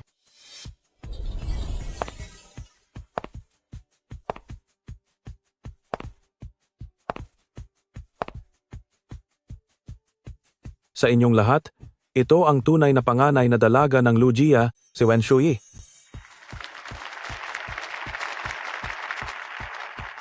Iba talaga ang dating kapag tunay na anak. Ngayong bumalik na ang totoong tagapagmana, siguradong nakakahiya na para sa pekeng anak, di ba? Dahil nakabalik na ang totoong anak? Sino pa ba ang may gusto sa isang peke lang? Sanay naman si Lu Yuchu na laging matapobre sa iba. Kaya ayan, may magtuturo na sa kanya ng leksyon. Halika rito, Shuyi. Magsabi ka ng ilang salita. Ma, iligtas niyo po ako. Nakidnap ako. Kung gusto niyo pang mabuhay si Lu Yuchu, binibigyan ko kayo ng 10 minuto para makapunta sa lumang bodega sa Chengxi, kundi ay bangkay na ang madadatnan niyo rito. Yuchu, Diyos ko, paanong nangyari ito? Anong nangyayari? Nakidnap si Yuchu. Gusto ng mga kidnapper na sa loob ng 10 minuto ay makarating tayo sa bodega sa Chengxi. Ano? Bilisan nyo. Iligtas natin si Yuchu. Habang nagaganap ang pagkilala sa tunay na anak, heto at nakidnap naman ang peke. Oo nga, halika, tignan natin.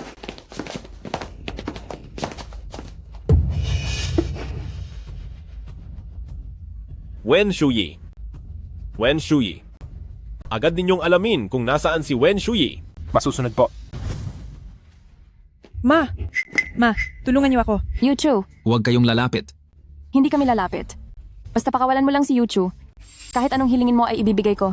Lufiren, baka gusto mo munang tignan kung sino itong nasa tabi ko? Shuyi. Isa lang sa mga anak niyo ang pwede ninyong iligtas at ang maiiwan ay sasama sa akin sa hukay. Nanay, tatay. Kuya, piliin niyo na si ate. Alam ko naman. Pamalit lang ako sa kanya. Ngayong bumalik na siya, wala na akong dahilan para mabuhay pa. Yuchu, kumalma ka lang. Ililigtas ka namin. Alam kong galit kayo sa akin. Niloloko niyo lang ako. Sa mga mata at puso niyo ngayon, si ate na lang ang mahalaga. Hayaan niyo na lang akong mamatay. Bakit naman namin iisipin ng ganyan? Wala akong oras. Aga. Para sa dramahan ninyong pamilya, pumili na kayo agad, kundi mawawala silang dalawa sa inyo. Nanay, tatay, ano pang hinihintay nyo? Iligtas nyo na si Yuchu. Yuchu. Ililigtas namin si Yuchu.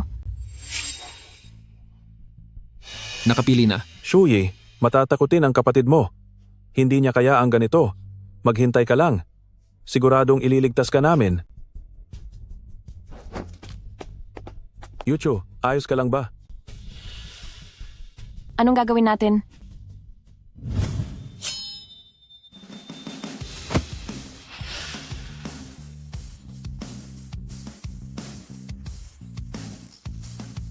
Huo Yanchen, sa wakas dumating ka na. Patawad, huli na ako. Huwag ka nang umiyak, ihahatid na kita pa uwi.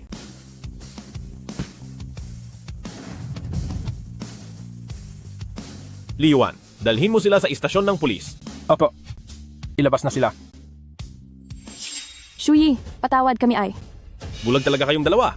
Hindi nyo deserve na maging magulang ni Shuyi. Shuyi, hindi namin sinasadya. Nay. Yuchu, ayos ka lang ba?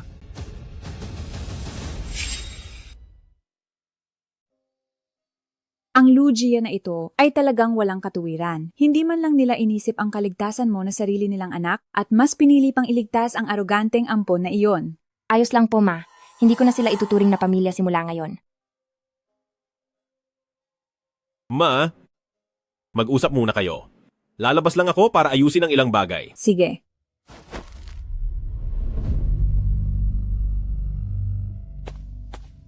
Nakaayos na ba ang lahat ng ipinapagawa ko sa iyo? Ayos na ang lahat, Huoye. Inihahanda niyo ba ang handaang ito dahil nakita niyong nasira ang piging para sa pagkilala kay Madam kaya gusto niyo siyang bawiin ng bago? Masyado ka ng madaldal. Ha. Ibababa ko na po ito, Huoye. Siguro naman sasaya na siya ng dahil dito. Bakit parang laging wala si Huo Yanchen nitong mga nakaraang araw? Nabalitaan mo ba? Balita ko ay naghahanda si Huoye para sa isang kasalan. Kasal? Ibig sabihin ba ay ikakasal na siya sa kasama niya rito sa bahay? Hindi rin natin masisiguro iyan. Pumalat ang balita tungkol sa nangyaring kidnapping sa piging noong nakaraang araw. Mas pinili pa ng Lugia ang kanilang ampon kaysa sa sarili nilang anak. Ngayong ganyan na siya itinakwil, paano pa siya mapapakasalan ni Huoye? Oras ng trabaho ngayon? Lakas ng loob ninyong pag-usapan ang mga personal na bagay tungkol sa amo? Gusto nyo na bang mawala ng trabaho? Layas. Magandang araw po, madam.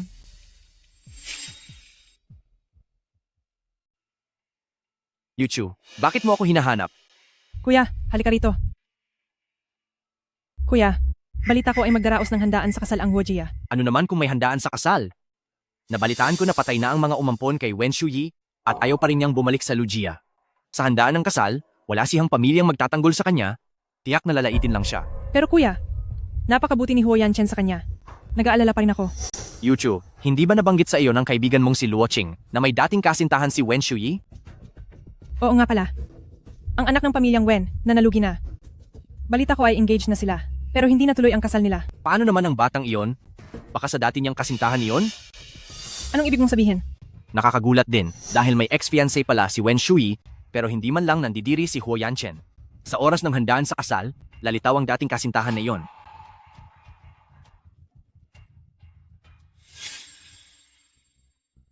Balita ko sa handaan sa kasal ni Huoye. Halos lahat ng mayayaman sa Jiangling ay inimbitahan. May ganda rin naman ako. Kung makakausap ko lang si Huoye kahit sandali, talaga namang swerte ko na. Baka nga, mapatalsik ko pa ang hindi ko pa nakikita na ginang ng Huojia at palitan siya sa kanyang pwesto. Saang pamilya kagaling? Napakawalang modo mo naman. Ang lakas ng loob mong pumunta sa handaan ni Huoye. Tingnan mo muna ang sarili mo bago ka magmalaki. Alam ko naman kung sino ako, di ba? Hindi mo na kailangang sabihin pa yan. Bakit? Hindi ba totoo? Tingnan mo muna ang antas mo sa buhay. Ang sagwa ng suot mo sa handaan ni Huoye, para ba talaga sa mga katulad mong hampas lupa to? Tatakas ka pa?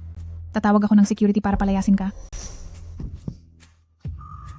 Ang lakas ng loob mong itulak ako. Magpatingin ka sa doktor kung bulag ka. Huwag kang kumahol dito. Assistant Lee, napakabastos talaga ng babaeng ito. Nakuha niya pang manulak sa harap ng maraming tao. Kalad ka rin mo na siya palabas. Tama ka? Lagot ka na ngayon. Mga tao, binastos ni Dalagang Zhao si Madam Huo. Paalisin siya rito. Ano? Siya pala si Madam Huo. Ilayo siya rito. Nagkamali po ako, patawad. Patawarin niyo po ako. Madam, magsisimula na po ang handaan. Tumuloy na po kayo roon. Sige, naintindihan ko. Maraming salamat sa tulong mo. Walang anuman po, mauna na po ako sa trabaho. Ang misteryoso ni Huo Yanchen nitong mga nakaraang araw, pinaasikaso pa niya ako sa butler para makapunta sa handaan na to. Titingnan ko talaga kung ano ba talaga ang binabalak niya. Ito ang tunay na anak ng Lugia, si Wen Shuyi. Narinig ko na sabay silang dinukot ng pekeng anak. Pinili ng Lugia ang pekeng anak at hindi man lang siya pinili. Talagang walang puso ang Lugia na iyan. Baka naman ang tunay na anak ang may gawa ng sarili niyang kahihiyan. Tapos na ako uminom, ate. Pupunta lang ako sa banyo. Sige, pumunta ka na. Ikaw ang dating fiancé ni Wen Shuyi, na si Wenjing? Ikaw ba? Ang ampon ng Lugia, na si Lu Yuchu. Hindi mo pa ba alam? Kinilala na muli si Wen Shuyi ng Lugia at naging panganay na anak na siya ng Lugia. Dati pa ay minamaliit ka na niya. Talaga bang tatanggapin mo na lang ito? Anong ibig mong sabihin? Kung makikipagbalikan ka sa kanya, baka muling bumangon ang pamilyang Wen. Hindi mo na kailangang manatili rito para pagsilbihan ang mga mayamang babae.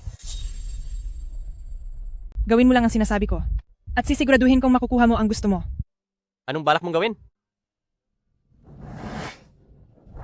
Wen Shuyi, hindi kita palalampasin sa pagkakataong ito. Bitawan mo ako. Shuyi, magbalikan na tayo. Alam kong hindi mo ako kayang iwan. Dahil kung hindi, hindi ka sana nagbuntis at nagpakasal kay Huo Yanchen. Hinihintay mo akong puntahan ka? Hindi ba? Diyos ko, hindi pala kay Huye ang dinadalang anak ng mapapangasawa ni Huye? Balita ko, malandi ang babaeng yan. Baka magaling lang siya sa kama. Kaya baliw na baliw sa kanya si Huye. Kaya kahit may kasama ng bata, tinanggap pa rin niya. Nasisiraan ka na ba ng bait? Akala mo dati baog ako, kaya gusto mong makipaghiwalay. Tapos pinilit mo pa ako pagkatapos. Ano sa tingin mo sa akin? Basurahan. Kahit na may galit ka sa akin, kailangan mo pa rin isipin ang bata. Hindi pwedeng lumaki ang bata nang walang ama. Anong pinagsasabi mong kalokohan? Anong kinalaman mo sa batang dinadala ko? Anong kinalaman? Ako ang tatay ng bata. Shuyi, alang-alang sa bata, magbalikan na tayo please. Wen Shuyi, siya ba? Yung dati mong fiancé? May anak na pala kayo? Bakit kayo naghiwalay? At talagang dito pa sa kasal ni Huoye, kapananggulo. Napakabait sa iyo ni Huoye. Bakit hindi mo man lang siya pinapahalagahan? Tama, ganyan pala talaga ang ugali ng babaeng yan. Kaya naman pala mas gusto ng Lugia ang peking anak kaysa sa totoong anak na ito. Masyadong magulo ang personal na buhay niya. Gusto kong makita kung sino ang nangahas na manggulo sa kasal ko.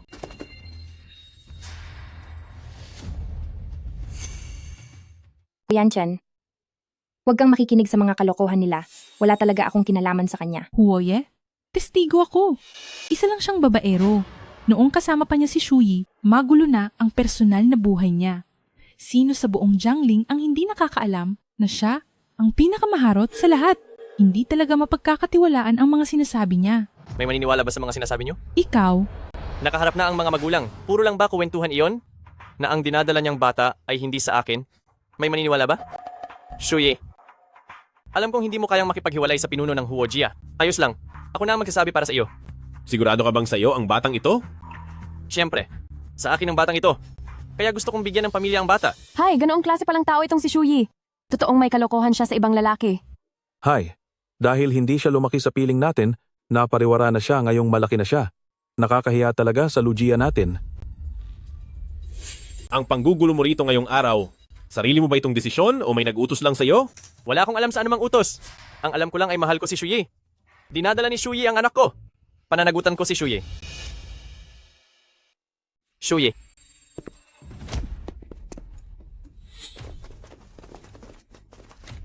Ang kagalang-galang na pinuno ng Huo Jia, sa gitna ng tirik na araw, nambubugbog ka ng inosente. Kailangan ko pa ba ng dahilan para saktan ka?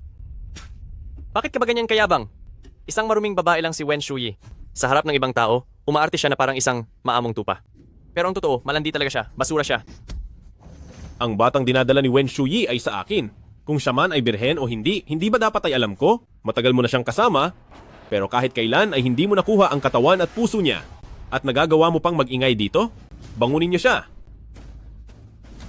Kahit na ang batang dinadala ni Wen Shuyi ay hindi sa akin, pakakasalan ko pa rin siya. Sa habang buhay niyang buhay, siya ay magiging babae ko lang. Shuyi, iligtas mo ako. Pinagsamahan din naman natin, hindi ba? Ikaw ang gustong makipagbalikan sa akin noon? Huwag mo naman kalimutan ang pinagsamahan natin, Shuyi. Shuyi? Mahal mo pa rin ako, hindi ba? Itikom mo ang marumi mong bibig. Baliin niyo ang lahat ng mga braso at binti niya at itapon siya palabas ng Jiangling. At isa pa, ayaw ko nang makita ang pamilyang Wen dito sa Jiangling. Masusunod po, Huoye.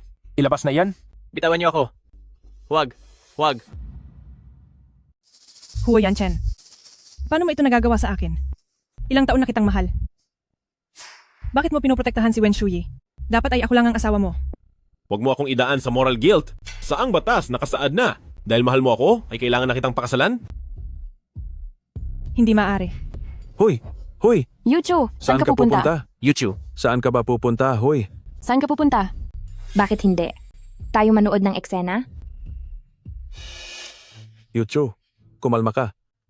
Yuchu, bumaba ka na riyan, bilis. Masyadong mapanganib iyan. Huwag kayong lalapit. Sige, hindi kami lalapit. Yuchu, kumalma ka. Huwag mo kaming takutin. Wala na ang pamilya ko. Wala na rin ang lalaking mahal ko. Ano pa ang saysay ng mabuhay? Kailan pa nawala ang pamilya natin? Ang gulo ng isip mo. Yuchu, makinig ka at bumaba na riyan. Tama, nandito pa sina Mama, Papa, at ako. Isipin mo naman kami. Kumalma ka lang. Yucho,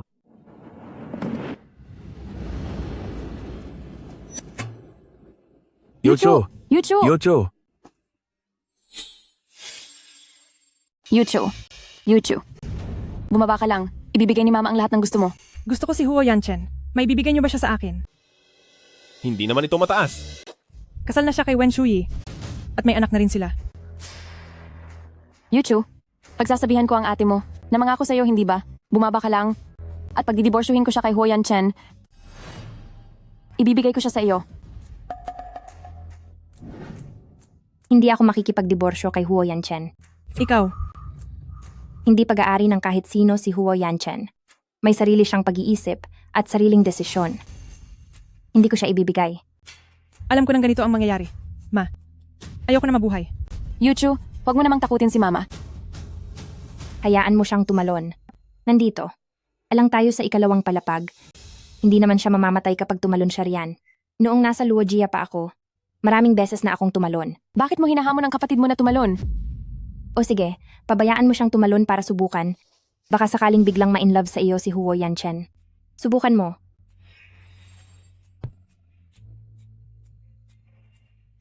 Yucho, Yucho, Yucho, Yucho. alam kong galit ka sa kapatid mo dahil kinuha niya ang pagmamahal ng mga magulang mo. Pero hindi mo dapat hangarin ang kamatayan niya. Sobrang binigo mo ako.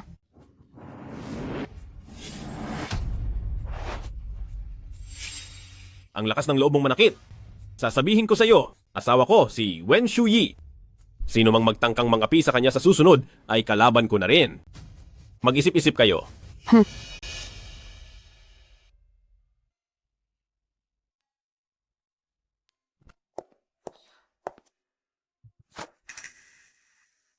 Huo Yanchen.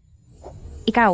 Diyos ko, si Huo Yanchen ay lumuhod para mag-propose sa harap ng lahat. Napaka-sweet naman ito. Kung makikita lang ng peking anak ng Luogia ang eksenang ito, siguradong hihimatayin siya ulit sa galit. Noong una tayong nagpakasal ng madalian, hindi man lang kita na tanong, handa ka bang bigyan ako ng formal na katayuan? Huo Yanchen. Hindi ako kasing perpekto ng iniisip mo. Sigurado ka bang ako ang pipiliin mo? Siyempre, ikaw ang kaisa-isa kong kayamanan. Kung ganoon, Mr. Huo,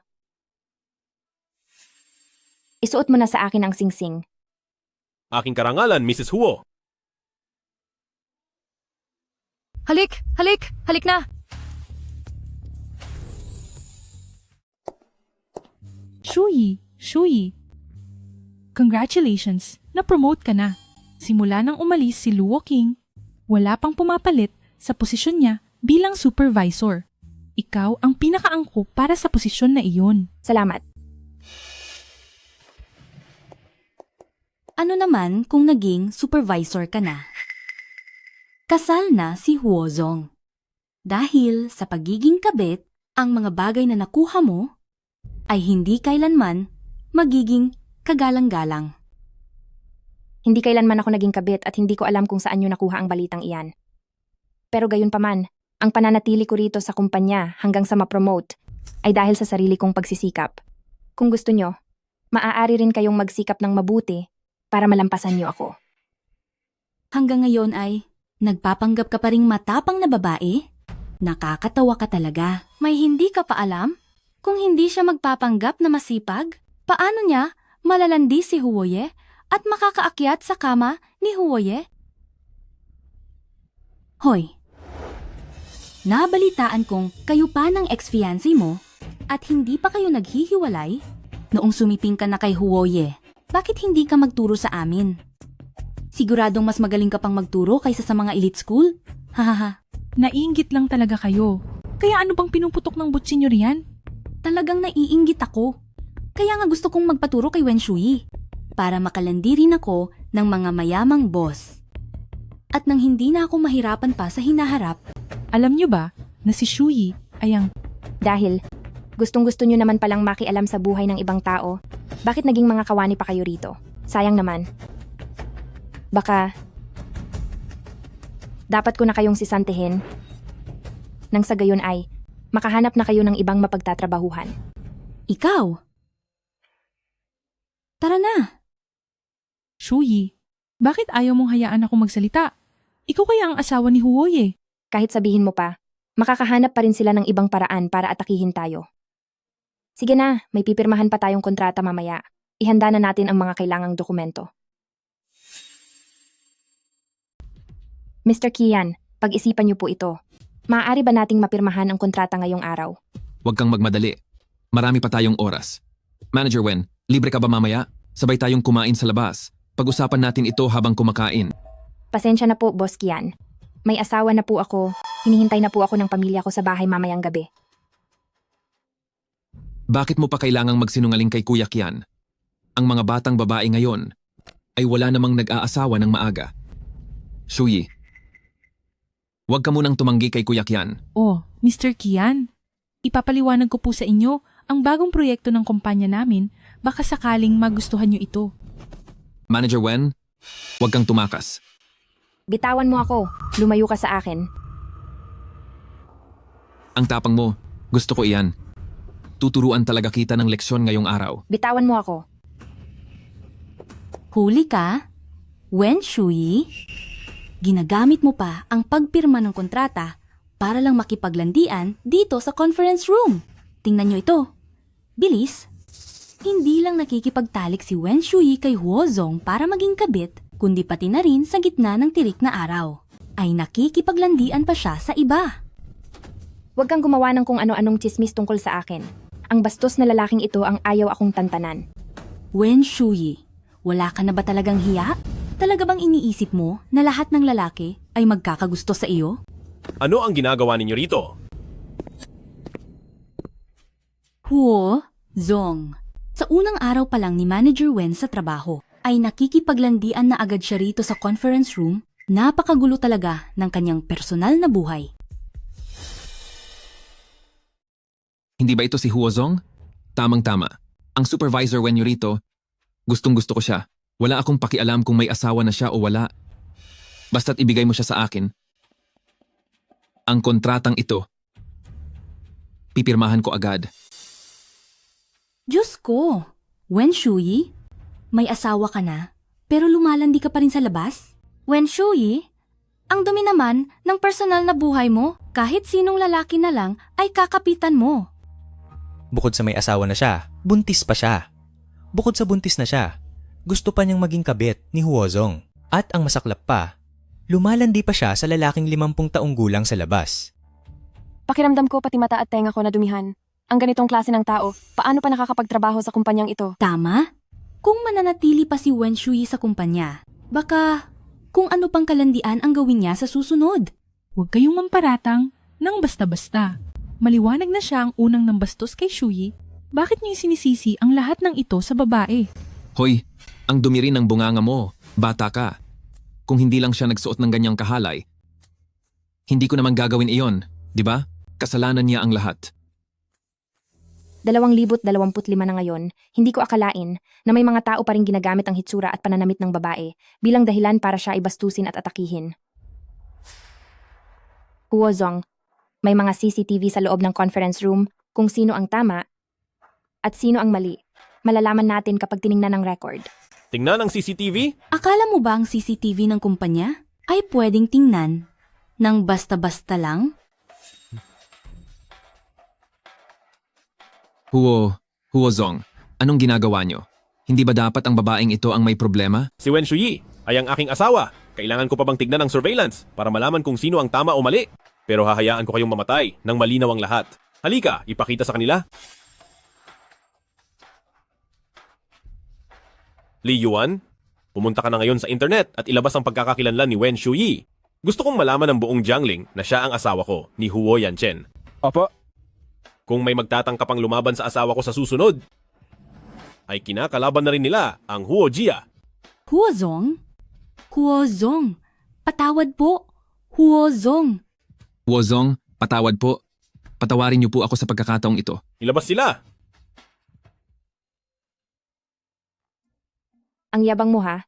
Siyempre naman, hindi ko hahayaang makaranas ang asawa ko ng ganitong pang-aapi.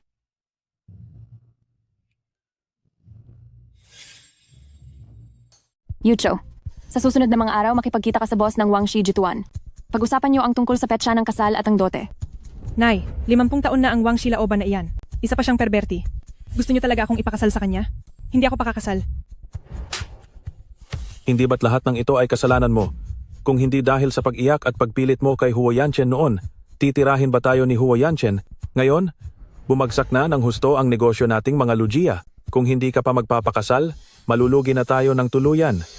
Huwag na kayong magwala ng diskusyon dito. Kailangang magpakasal ka sa ayaw at sa gusto mo. Kuya, anong gagawin ko? Ayaw kong magpakasal sa perverting Wang Laoban na iyan.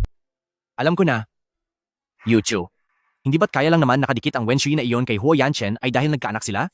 Kaya kung magkakaroon ka rin ng anak kay Huo Yanchen, hindi ba? Siguradong sisipain ni Huo Yanchen ang babaeng iyon na si Wen Shuyi.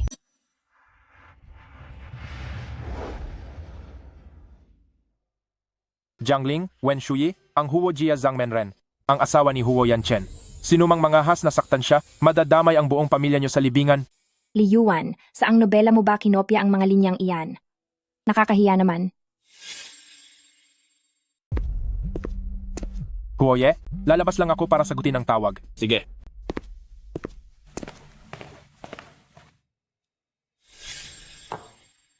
Sir, kung may kailangan po kayo, maari niyo po akong tawagin kahit kailan. Sige. Anong nangyayari? Bakit ang init dito sa silid na ito?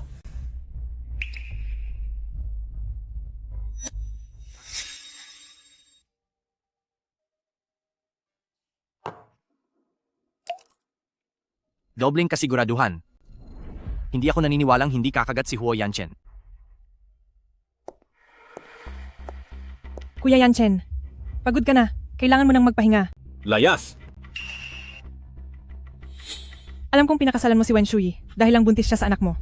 Pero ako ang mahal mo, hindi ba? Kaya ko ring magkaanak para sa iyo.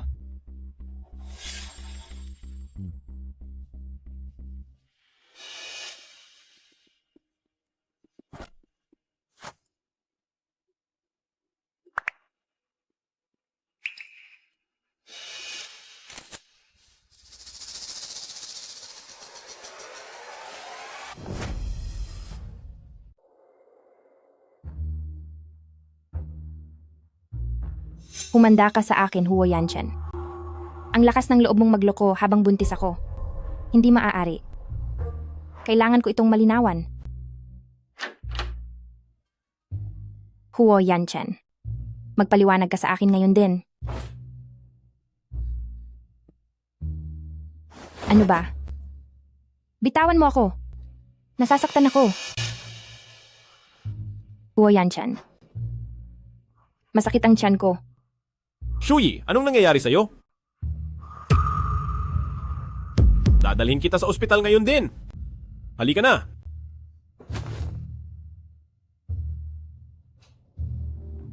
Buti na lang at nadala siya rito agad. Nagkaroon ng banta sa pagbubuntis ang misis kaya siya dinugo. Mabuti na lang at maayos na ang kalagayan niya ngayon. At saka, ang epekto ng gamot sa katawan ni Huye ay wala na rin. Sige. Salamat po, Doktor. Ano bang nangyari sa'yo ngayong gabi? Bakit mo pinilit si Shuyi? Kahit na nalason ka pa ng gamot, dapat ay pinairal mo pa rin ang iyong isip. At ikaw din, ano bang nangyari sa'yo? Hindi mo man lang siya pinigilan. Paumanhin po, madam. Kasalanan ko po dahil naging pabaya ako. Shuyi, kumusta ka? Maayos na ba ang pakiramdam mo?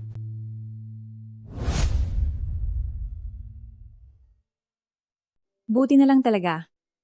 Mabuti at gising ka na. Sobra talaga akong nag-alala sa'yo. Ma, ayos lang ako. Huwag na po kayong mag-alala. Sige. Babalik muna si Mama para igawa ka ng sabaw. Opo. Alagaan mong mabuti si Shuyi. Kapag may mangyari pa sa kaniyang masama, humanda ka sa parusa ng pamilya. Shuyi. Huo Yanchen. Mas mabuting magpaliwanag ka sa akin. Ano ba talaga ang nangyari? Patawad. Hindi ko dapat ipinilit ang sarili ko sa'yo. Espesyal ang sitwasyon noon. Nilagyan ng gamot ang pagkain ko? At wala ka na bang ibang aaminin sa akin? Ano? Anong iba pa? Napakahusay mo talaga. Magpahinga ka muna ng mabuti. Magbabantay lang ako rito sa labas. Tawagin mo lang ako kapag may kailangan ka.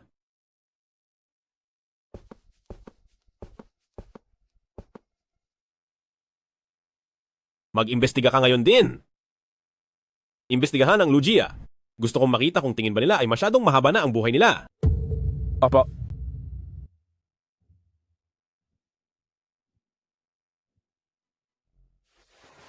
Shuyi, hindi ba nag-leave ka? Bakit ka pumasok sa trabaho? Ang mga babae ay hindi dapat kailanman sumusuko sa kanilang karera. Kapag sumuko ka, iisipin ng mga lalaki na wala kang silbi. May tampuhan ba sina Shuyi at Huoye? Huoye, tapos na po ang investigasyon.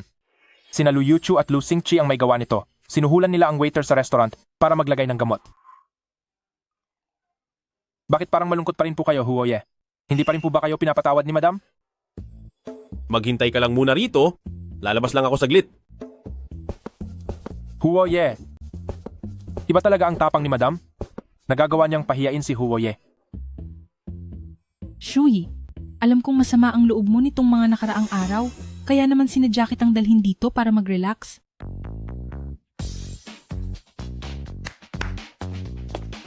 Hello po ate. Ang isa sa inyo ay maupo rito sa tabi ko at ang isa naman ay doon sa tabi ng kaibigan ko. Sige po ate. Shuyi, maglalaro tayo ng ruleta ngayon. May parusa kapag natalo ha. Sige, tataya ako sa odd number. Sa iyo? Even number po. Sa akin naman ay odd number. Wow. Talo ka. Ngayon ay hubarin mo na ang iyong pangitaas. Pasensya na po. Maaari bang makisalo rito sa kwarto ninyo para maglaro? Bakit nagpapanggap pa si Huoye na hindi tayo kilala? Siguradong may kakaibang gustong gawin si Huoye kasama si Shuyi. Sige. May bakanting upuan dito.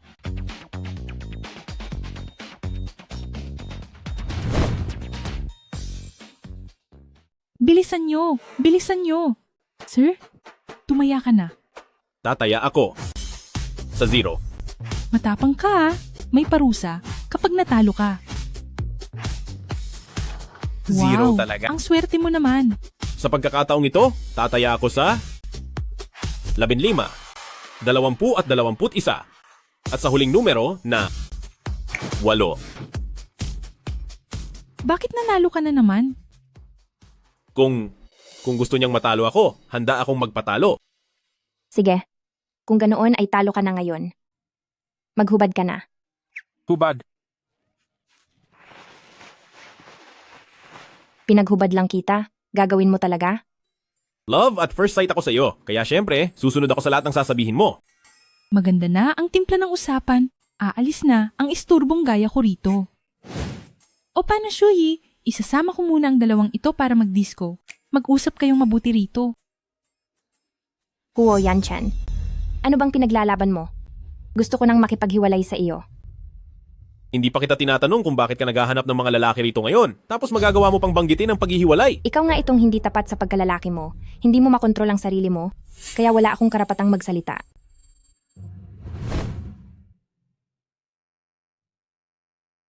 Huwag kang mag-alala. Wala kaming anumang ugnayan ni Lu Yuchu. Nahawakan lang niya ang kamay ko, pero hinugasan ko na ng maigi. Lu Yuchu, anong balak mong gawin? Paulit-ulit na kitang binalaan. Hindi ko akalain na hindi ka pa rin nagsisisi hanggang ngayon. Saan ba mas nakakahigit sa akin si Wen Shuyi? Maraming taon na kitang mahal. Paano mo nagagawang itrato ako ng ganito? Lu Yuchu, humanda na kayo ni Lugia sa inyong katapusan. Anong oras na? Hindi ba dapat na tayong umuwi? Papasanin kita. Hindi, halata na ang tiyan mo ngayon, hindi na kita pwedeng pasanin. Buhatin mo ako. Uuwi na tayo?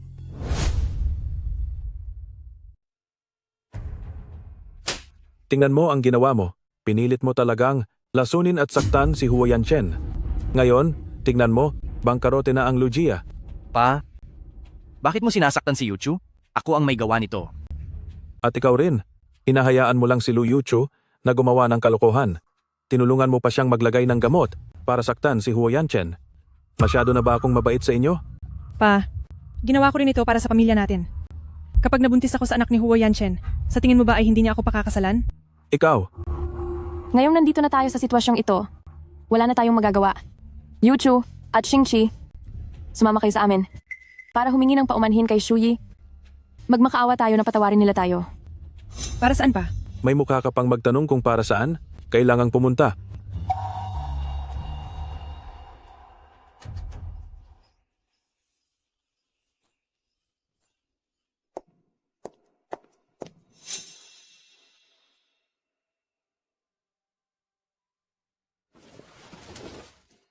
Shuyi, nandito kami para humingi ng tawad sa inyo ni Huoye. Noong nakaraan ay si Yuchu at si Xingqi lang ang nagpabaya. Pinagalitan na namin sila ng husto. Tignan mo, may dala rin kaming mga regalo para sa inyo. Gusto talaga naming bumawi sa'yo. Kunin nyo na ang mga gamit nyo at umalis na kayo. Hindi ko kayo mapapatawad kailanman. Natatakot akong may magbanta na naman sa akin na tumalon sa gusali. Natatakot akong may maglason na naman sa akin. Shuyi, tignan mo. Nandito silang dalawa para humingi ng tawad sa iyo. Luhod at humingi kayo ng tawad kay Shuyi. Ngayon din. Ang isa ay sinaktan ang sarili niyang kapatid. Ang isa naman ay matagal na nakinabang sa pribilehiyo ng kanyang ate. Pero kahit paghingi ng tawad ayaw niyo. Kapag hindi kayo pinatawad ni Shuyi ngayong araw, huwag na kayong babalik sa bahay.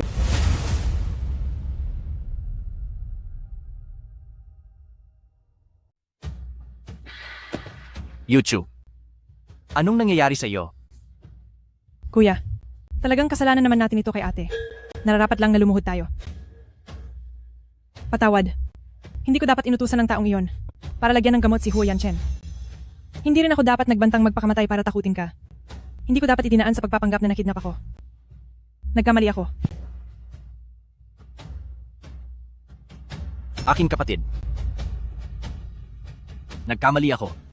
Shuyi, tingnan mo sila. Talagang alam na nila ang kanilang pagkakamali. Patawarin mo na kami sa pagkakataong ito. Bigyan mo ng pagkakataon ang Lugia. Nagmamakaawa ang mama sa iyo. Tapos na ba ang palabas ninyo? Kung tapos na, umalis na kayo dahil pagod na ako.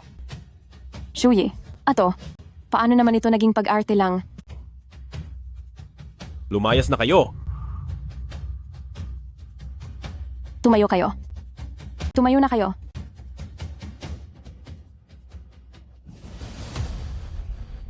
Kayo, humanap kayo ng sarili ninyong paraan. Kung hindi nyo makukuha ang tawad ni Huo Yanchen at ni Wen Shuyi, mananatili kayo sa labas at bahala na kayo sa sarili nyo. Ipasa Diyos nyo na lang ang lahat. Ituturing ko na wala na akong mga anak na katulad ninyo.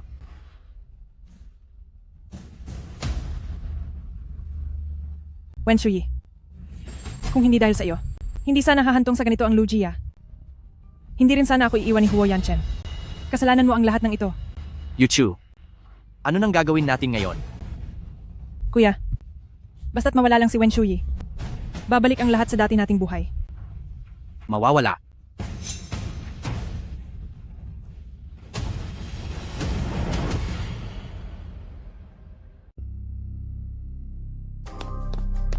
Jeng Wen, may isa pang bagay na kailangan mong ayusin ngayon. Maaari ka bang bumalik sa opisina? Shuyi. Sige, pumunta ka na. Darating na si Huo Yanchen mamaya. Dito ko na lang siya hihintayin. Sige, mag-ingat ka riyan.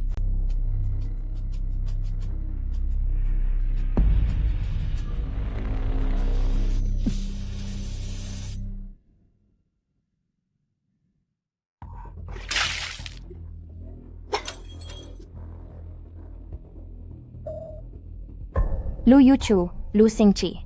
Tama, kami nga ito. Hindi ko akalain kahit nakidnap ka na, ang himbing pa rin ng tulog mo. Ano ba ang balak ninyong gawin? Ang patawarin ko ba kayo sa lahat ng ginawa nyo? At pagkatapos ay hayaan si Huo Yanchen na huwag nang usigin ang Lugia. Wen Shuyi, alam mo bang ikaw ang pinakakinamumuhian ko? Ang hitsura mong iyan, na akala mo ay alam ang lahat. Ano ba ang ipinagmamalaki mo? Kinamumuhian mo ako. Ano naman ang paki ko? Saka isa pa, ano ba ang meron sa'yo para kailangan pa kitang amuhin?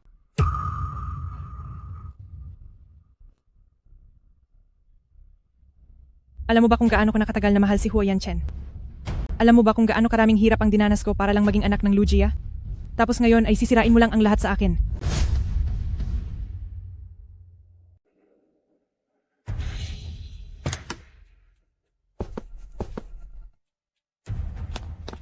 Parang wala po rito ang misis. Ang numerong inyong tinatawagan ay hindi maabot. Huwoye, bakit po kayo nandito? Nakita mo ba si Shuyi? Si Shuyi? Hindi ba naghihintay siya sa inyo rito? Kakaakyat ko lang kasama ang mga katrabaho ko para asikasuhin ng isang bagay. Pero lumabas na mali lang pala ang impormasyon. Saan ka pupunta? Lu Yuchu. Hindi ka gusto ni Huo Yanchen. Hindi dahil sa akin kaya hindi ka niya gusto. Kundi dahil sadyang hindi ka lang talaga niya gusto. Para lang hindi ako makabalik sa Lu Jia. Paulit-ulit mo akong sinusubukang idiin. Pinoprotektahan ko lang ang sarili ko. Ikaw mismo. Ang sumira sa sarili mo. Tumahimik ka. Hanggang ngayon ba naman ay matigas pa rin ang paninindigan mo? Ngayong araw kahit ano pang sabihin mo ay kasalanan mo ang lahat. Tingnan lang natin. Kapag nakita ni Huo Yanchen na marumi ka na, kung magugustuhan ka pa rin niya. Bitawan mo ako. Tigil? Harangin niyo siya.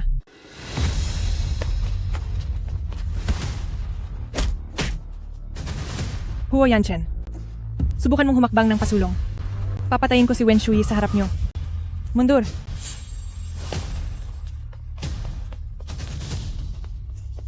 Yucho, itigil mo na ito. Huwag mo nang dagdagan pa ang mga pagkakamali mo. Ginawa ko ang lahat para sa Lu Jia. Para kay Huo Yanchen. Hindi ko ito matatanggap. Huwag mo akong gawing dahilan para sa mga marumi mong paraan. Hindi ko hahayaang maging masaya kayo. Mamatay na tayong lahat. Bitawan niyo ako. Talagang nabulag na kayong dalawa. Ayos ka lang ba? Ang kamay ko. Parang nabali ito. Li Yuan, dalhin mo sila sa istasyon ng pulis. Siguraduhin mong mabubulok sila sa kulungan. Huwag kayong mag-alala, boss. Sinisiguro kong hindi na sila makakalabas kapag nakulong na sila. Ilabas na sila.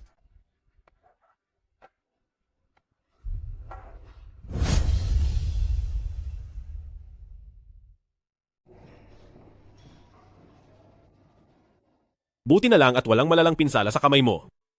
Maraming araw na ring nagpapagaling.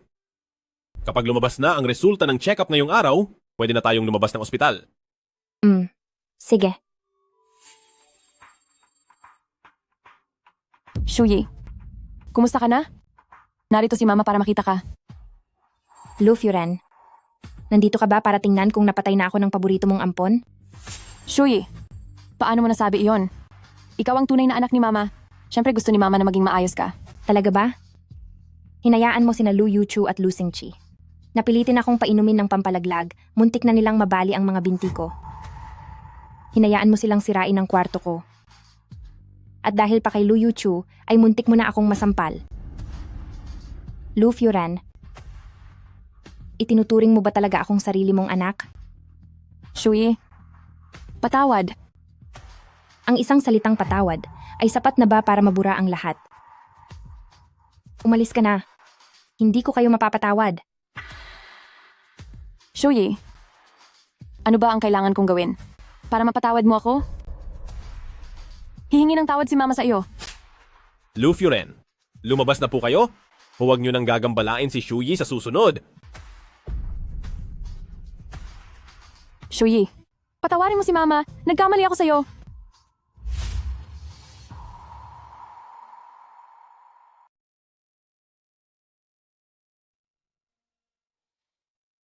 Halika. Inumin mo muna ang gatas.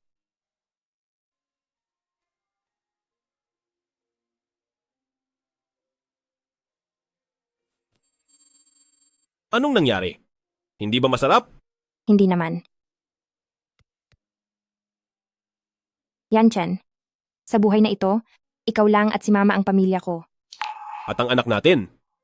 Huwag kang mag-alala. Tayo ang pinakamasayang pamilya. Gabi na. Magpahinga na tayo.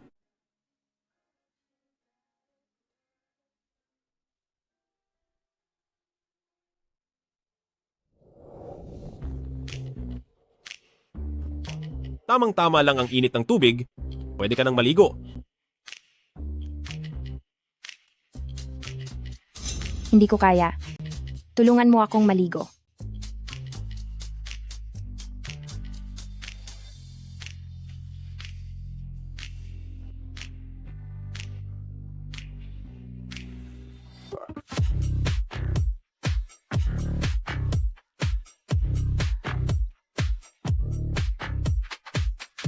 Huwoye, parang excited ka yata. Pero madaling antukin ang buntis, kaya matutulog na ako.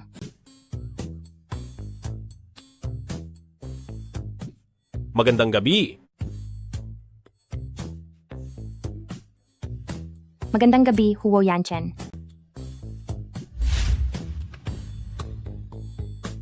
Isang trahedya ang naganap sa Dongtai kahapon. Dahil sa pagtatalo ng mag-asawa, ay nagpatayan sila gamit ang kutsilyo. Pagkatapos nilang umalis sa Jiangling, narinig ko na nanirahan sila sa Dongtai.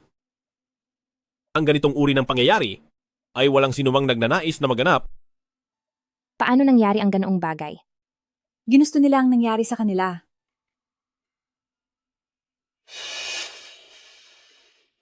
Aray, ang sakit ng tiyan ko. Bakit ka pa nakatayo riyan? Bilisan mo at dalhin mo na si Shuyi sa ospital. Tara na!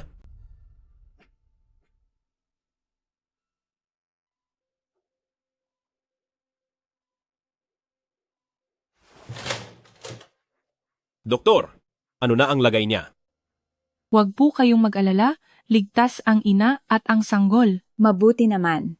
Salamat sa Diyos. Salamat sa Diyos.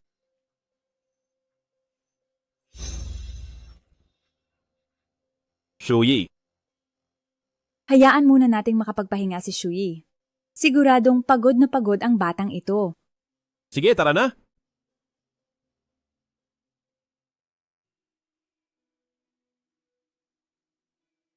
Shuyi, gising ka na pala? Kumusta ang anak ko? Ang bata? Ligtas ang bata, huwag kang mag-alala. Isang buong araw ka nang natutulog. Tingnan mo, ang baby. Ang aking mapagmataas na kalooban ay sa wakas ay nakatagpo na ng taong handang magpasailalim sa akin. At sa sandaling ito, Huo Yanchen, napakasaya ko